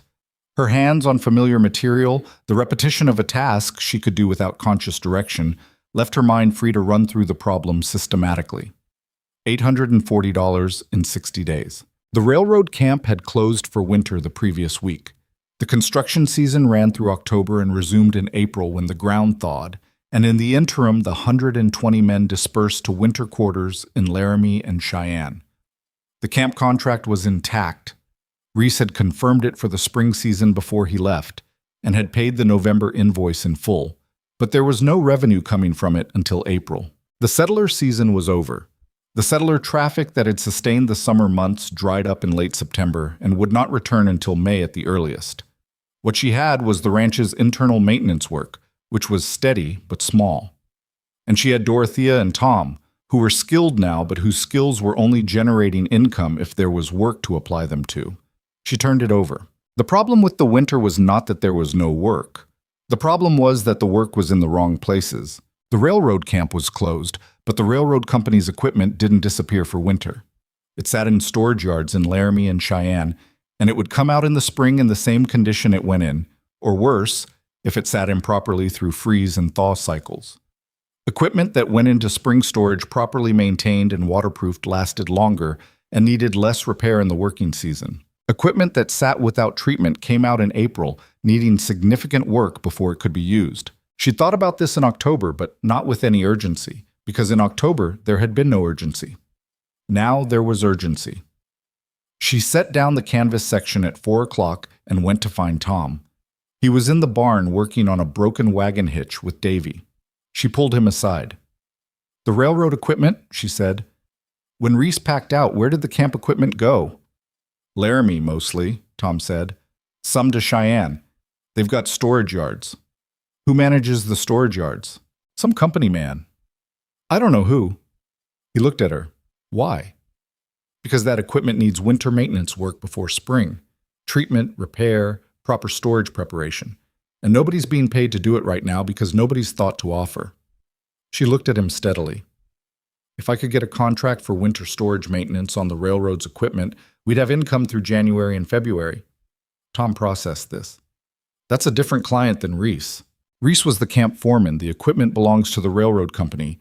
I'd need to go to the company directly." She paused. "I need Alderman's information, the supply director who was at the camp." "Garrett might know," Tom said. Find out if Garrett's still in Laramie. Book. She talked to Gideon that evening as promised. She laid out what she was thinking, not as a finished plan because it wasn't finished, but as a framework that she needed him to understand before she spent energy on it. He listened without interrupting. That was a thing she'd come to value about him. He could listen to a thing all the way through without inserting himself into it, which was rarer than it should have been. When she was done, he said, "The winter storage contract. You don't have it." "Not yet." "And the $800 is due in 60 days. "I know." "If you can't get the storage contract, then we sell cattle," she said, "at winter prices, which are bad. Or we find a bank loan, which will take time we may not have." She looked at him. "I'd rather try for the storage contract first. You'd have to hire more people for the volume of equipment they have in those yards." "Yes." "Who?" This was the part she'd been working through most carefully. "There are women in this valley who have been coming to me for lessons. 6 of them, maybe 8, who have genuine aptitude. They're homesteader wives. They need income and they have the time in winter because winter on a small homestead is not a busy season." Gideon was quiet. "I know it sounds like a lot of moving pieces," Clara said. "It sounds like you're trying to build a business in 60 days. "I'm trying to pay a debt in 60 days, she said. "The business is how I do that." He looked at her for a long time. The fire in the hearth moved behind him, and the kitchen was warm and smelled like coffee, and the particular smell of canvas that had become part of this house in the months since her arrival, embedded in the air the way things become embedded when they belong somewhere. "What do you need from me?" he said. "I need you to trust me." She said it simply. "And I need the barn's main floor cleared for workspace. The cattle are in the south pasture. The barn's not in use for anything critical." "Then I need the barn." He looked at her. "You have it," he said. No. She wrote to Alderman that night. Sam rode to Laramie the next morning with the letter. While she waited for a response, she did not wait passively. She rode out to the homestead she knew. Dorothea Marsh first, then a woman named Agnes Hollis, whose husband had a small grain operation, then 3 others whose names she'd accumulated over the months of teaching visits. She explained what she was proposing: paid work, specific tasks, training provided, work based out of Hales Crossing starting as soon as she could confirm the contract. None of them said no. 2 of them wanted to talk to their husbands first, which Clara accepted as a reasonable condition, and both came back within 2 days with confirmation.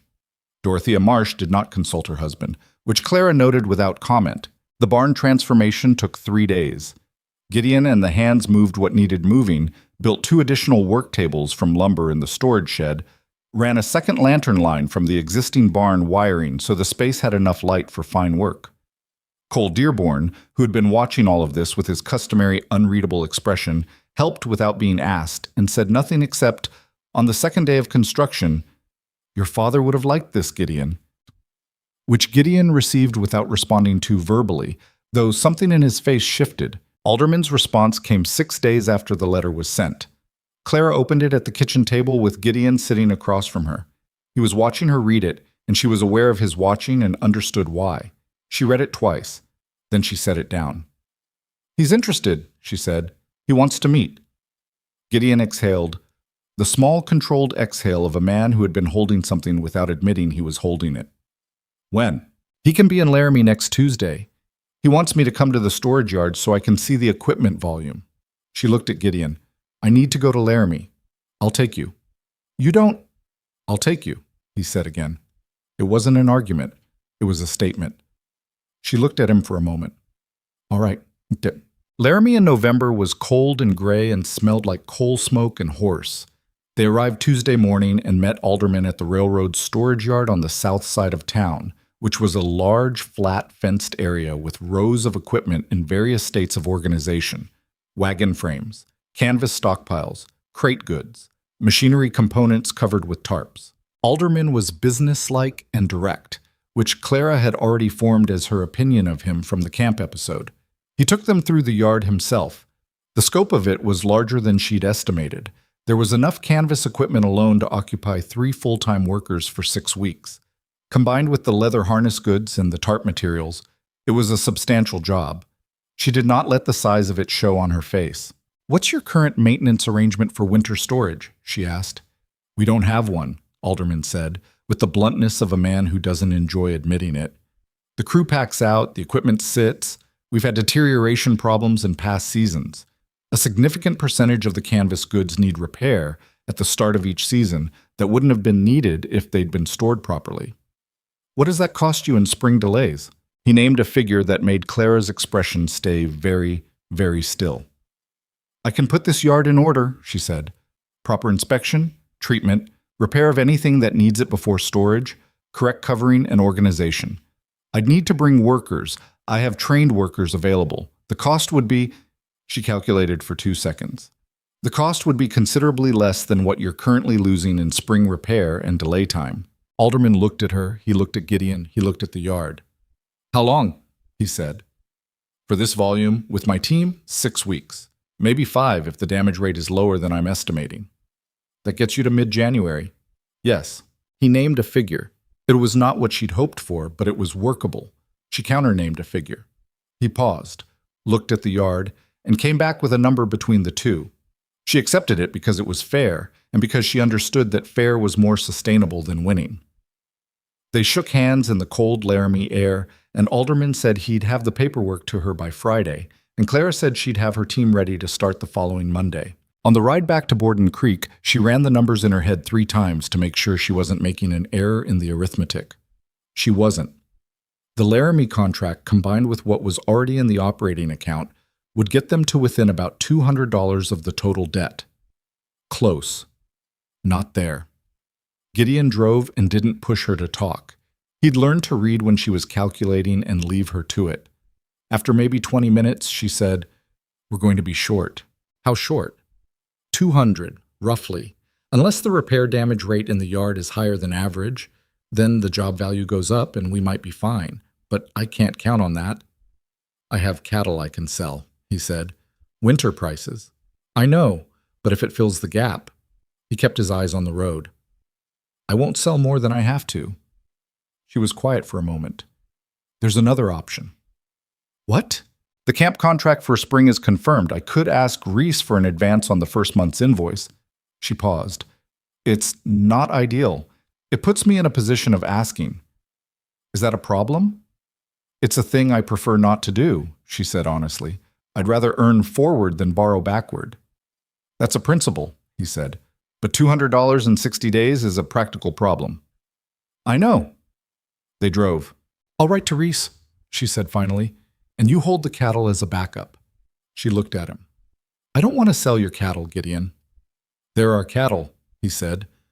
The 2 words dropped into the wagon's quiet and sat there, and Clara looked at the road and didn't respond immediately, and Gideon didn't elaborate, and the wagon moved through the cold gray afternoon with both of them carrying what had just been said without needing to examine it directly.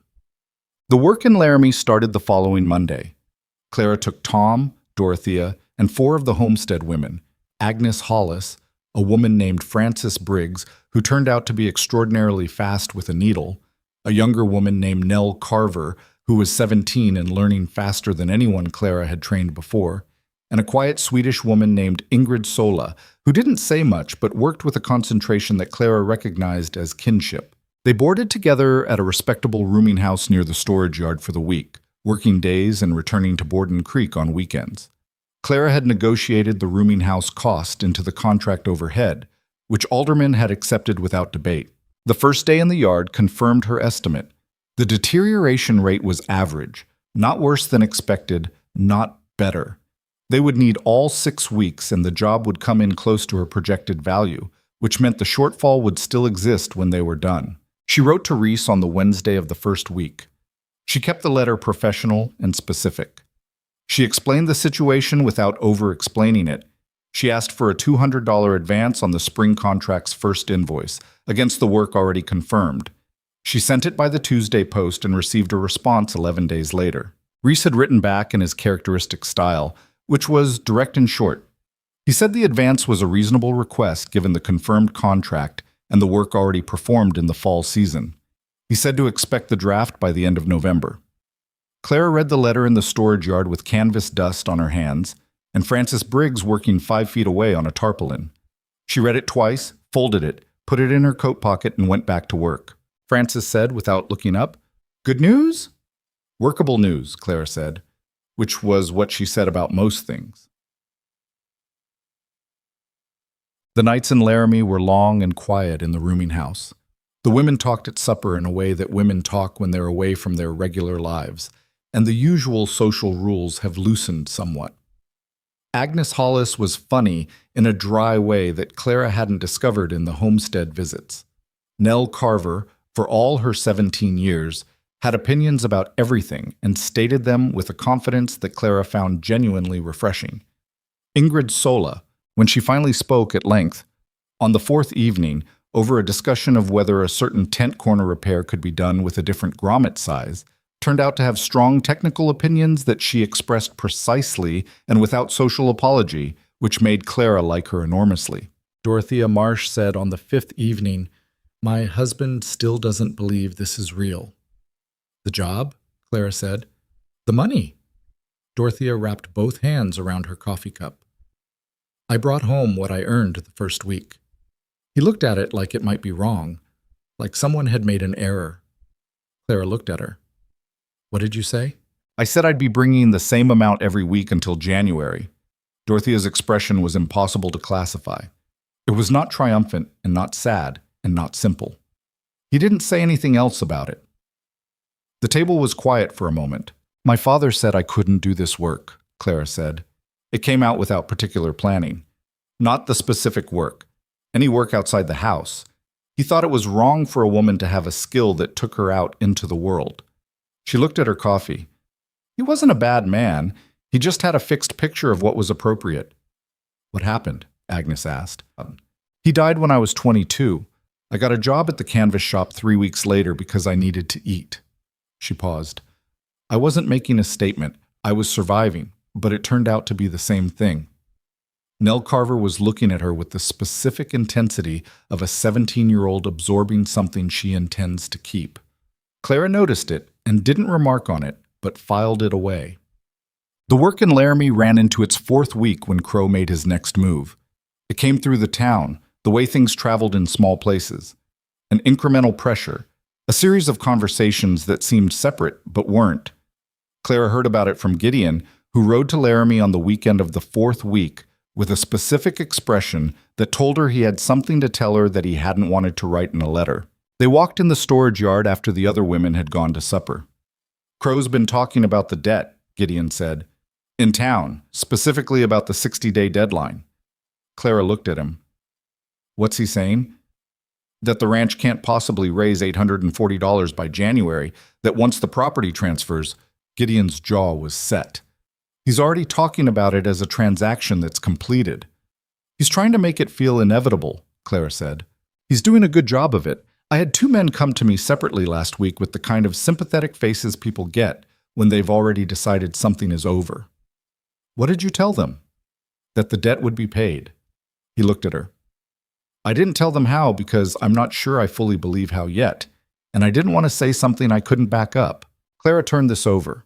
The money picture was this. The Laramie job would complete around mid-January, delivering a net amount after wages that would cover most of the gap. Reese's advance was confirmed. Between those two things and the operating cash, they would be at approximately $800 when the final accounting came in.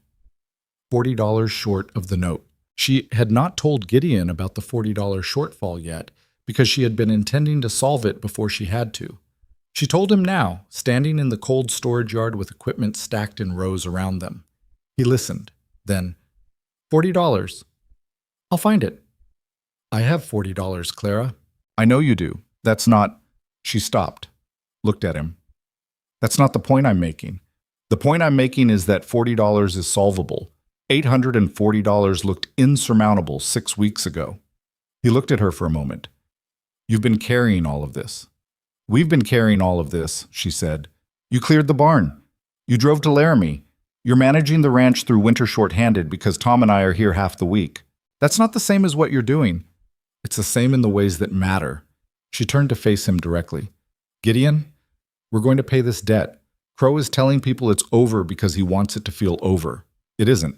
He looked at her in the fading afternoon light, and she could see him doing the thing he sometimes did, recalibrating, adjusting the picture he'd been carrying.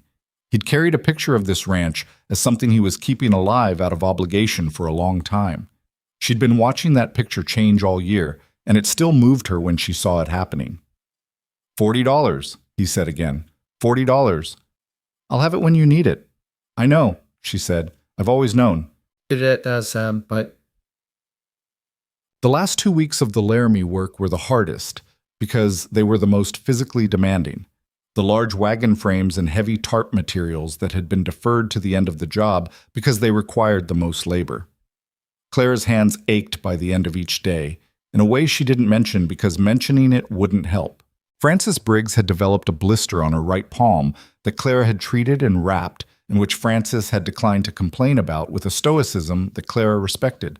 Nell Carver had stopped being nervous around the heavy equipment and had started being efficient around it, which was the transition point Clara had been waiting for with her. Dorothea Marsh, on the second-to-last day, said quietly while they were working side by side on a large equipment tarpaulin, "I want to keep doing this."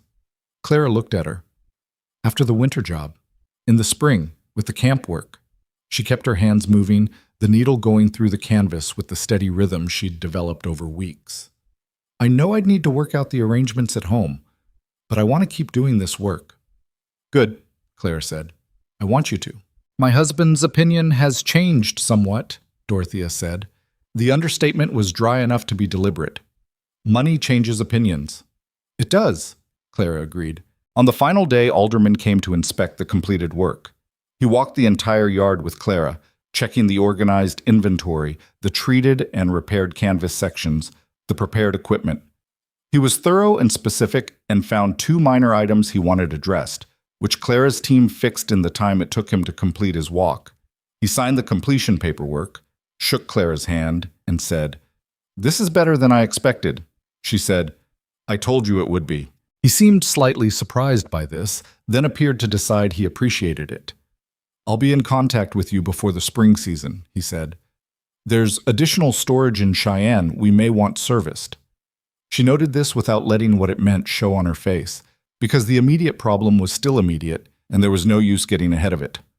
The final payment came through 3 days later, which was the 11th of January. Clara sat at the kitchen table of Hale's Crossing, the same table where she'd spread her tools on her first evening, where she'd shown Gideon the repair ledger, where they'd had 100 conversations that had built the specific architecture of what they were to each other, and added the numbers one final time. The railroad advance from Reese, the Laramie contract final payment, the operating cash. She wrote the total at the bottom of the column. She looked at it for a long time. She called Gideon in from the other room. He came and looked at the number she was pointing to. "That's $812, he said. "Yes."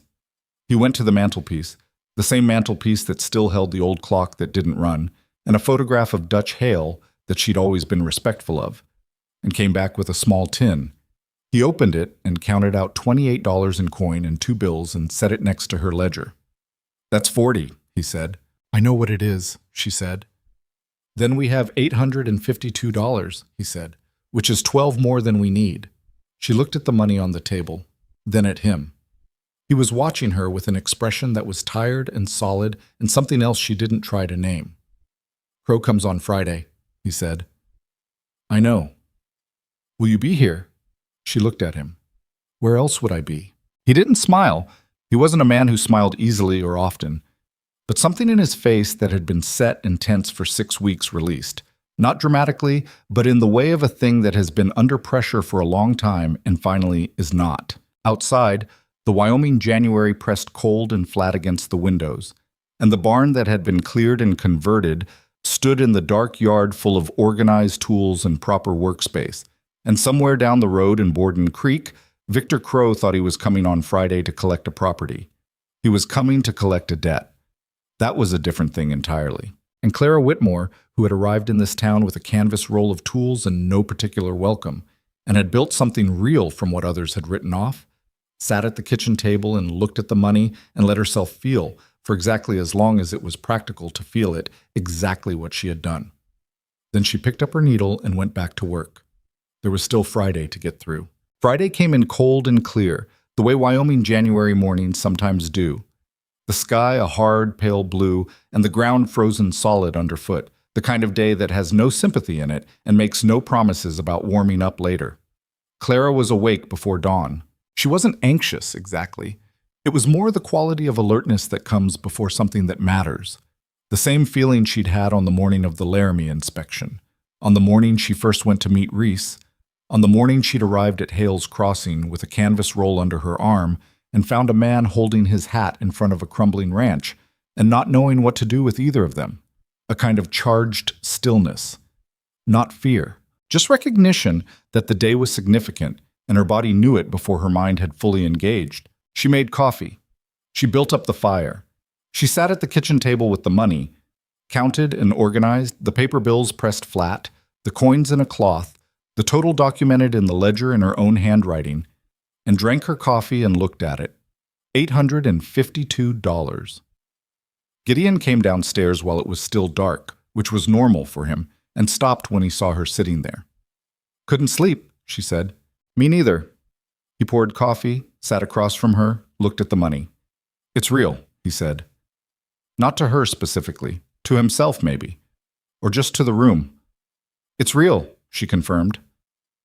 They sat in the early morning quiet. Outside, the dark was starting to thin at the edges. In the barn, one of the horses moved and the sound carried in the cold air. The kitchen smelled like coffee and wood smoke, and the faint mineral smell of winter coming through the window gaps. "I want to say something," Gideon said. Clara looked at him. "I know this was your work," he said. "I know what you built this year, and I know what it cost you, and I'm not going to pretend it was equal between us or that what I did was the same as what you did." He turned the coffee cup in his hands, the way he did when he was working out the exact shape of something. "My father built this ranch. I kept it. I didn't know the difference until you got here." "Gideon, let me finish." He looked at her directly. "You didn't save this ranch because you had to. You didn't do it because you owed me anything. You came here with a letter and a bag of tools, and you looked at everything that was broken, and you got to work." He paused. "I don't know how to repay something like that." Clara was quiet for a moment. The fire crackled in the hearth. "You don't repay it," she said. "That's not what it was." She looked at him across the table. "I built something here because it was worth building, because the land is good, like I said on the first day, because the people are worth working alongside." She paused. "Because you didn't stand in my way, which is more than most men have done." He looked at her. The first light was coming through the east window now, pale and thin. "The curtains," she said. He blinked. "What?" "I made them. Last week, before we came back from Laramie." She tilted her head toward the window. "I put them up yesterday while you were at the fence." He turned and looked at the window.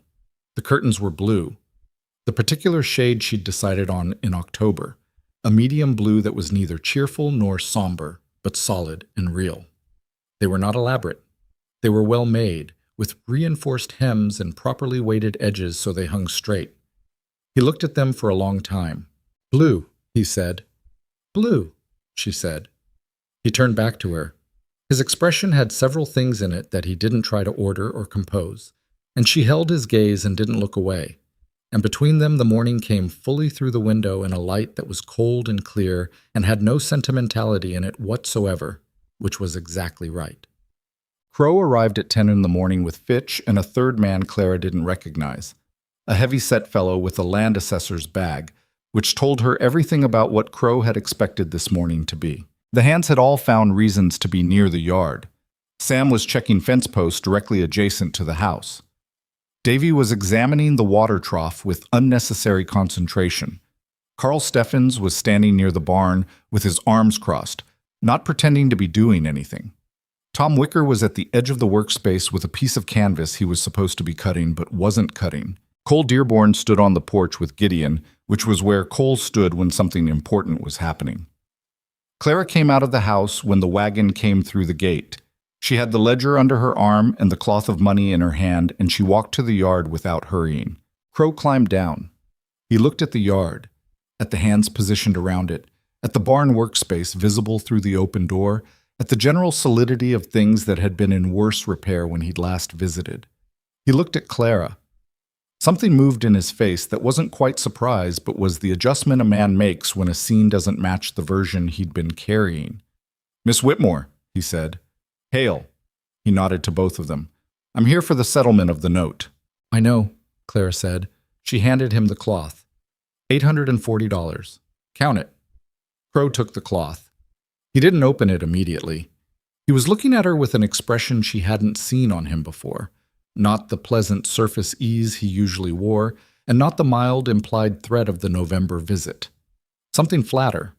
Something recalculating. Fitch stepped forward and took the cloth from Crow, opened it, and began to count. He was precise and efficient about it, which Clara appreciated even under the circumstances. He stacked the bills, counted the coin, ran the total twice. $852, Fitch said. The note calls for $840, Clara said. The 12 over is for accrued interest through today's date. I calculated it from the note terms. If your calculation differs, I have the workings in the ledger.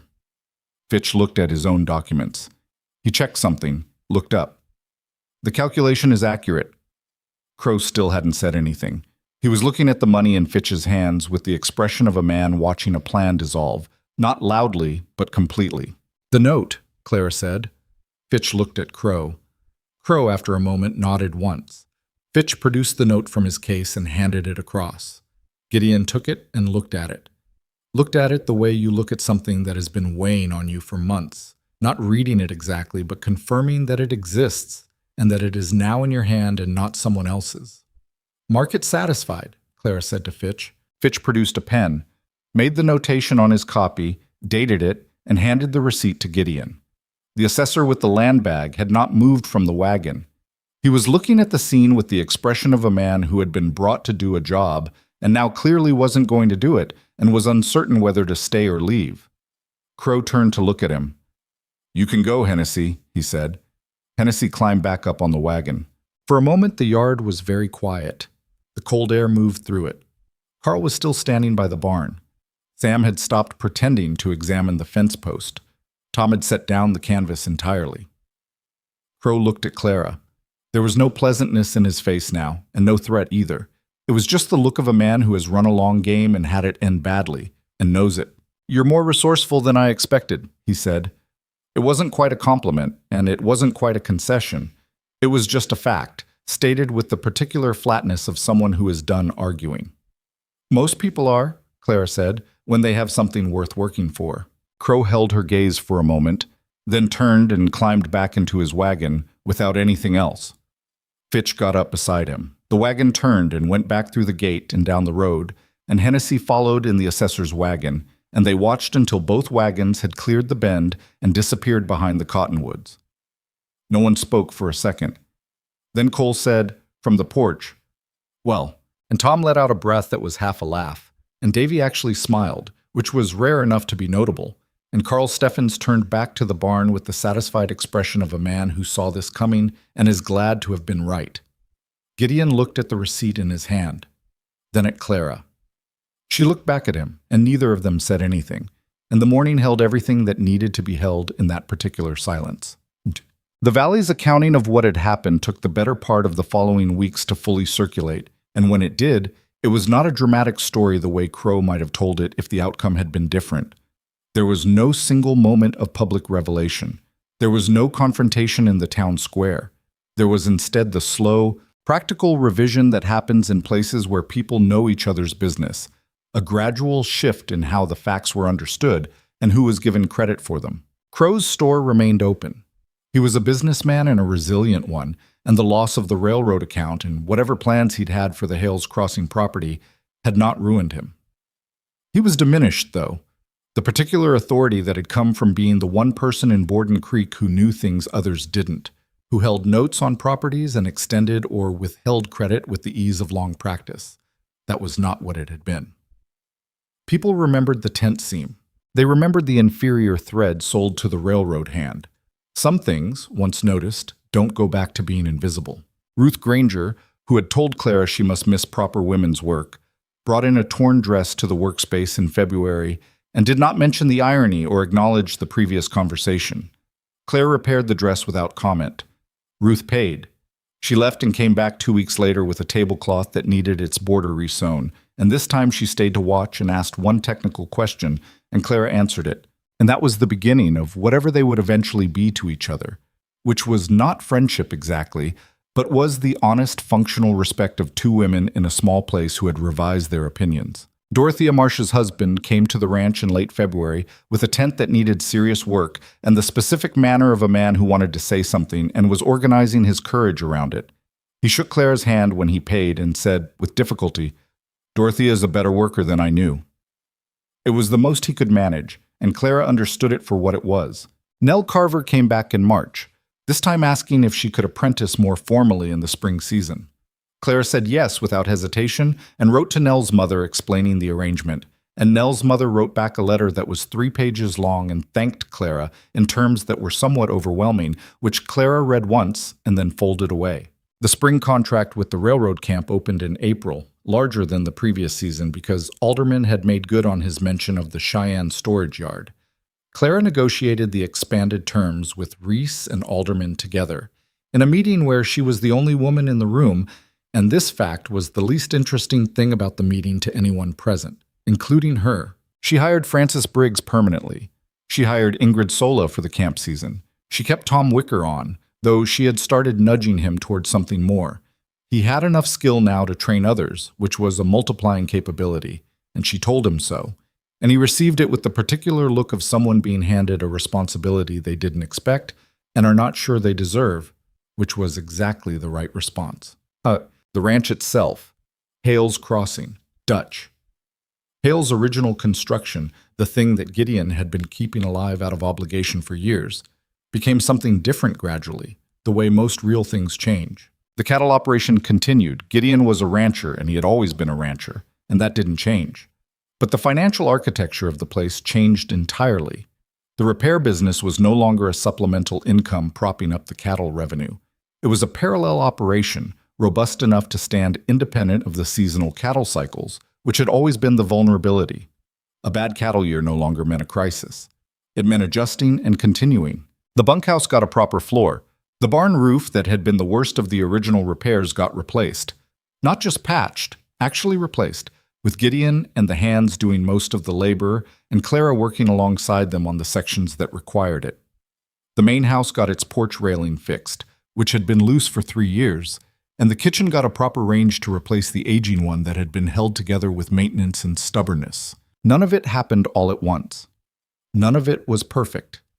The new barn roof had a section that needed adjustment after the first winter tested it, and Gideon fixed it himself with the particular resigned competence of a man who has been fixing things on this land his entire adult life and expects to keep doing so.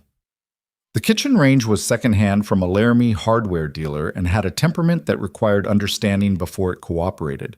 The bunkhouse floor was level everywhere except the northwest corner, which had a subtle grade that 2 of the hands used as an excuse for why their card game outcomes were wrong, which was not a compelling argument, but was an entertaining one.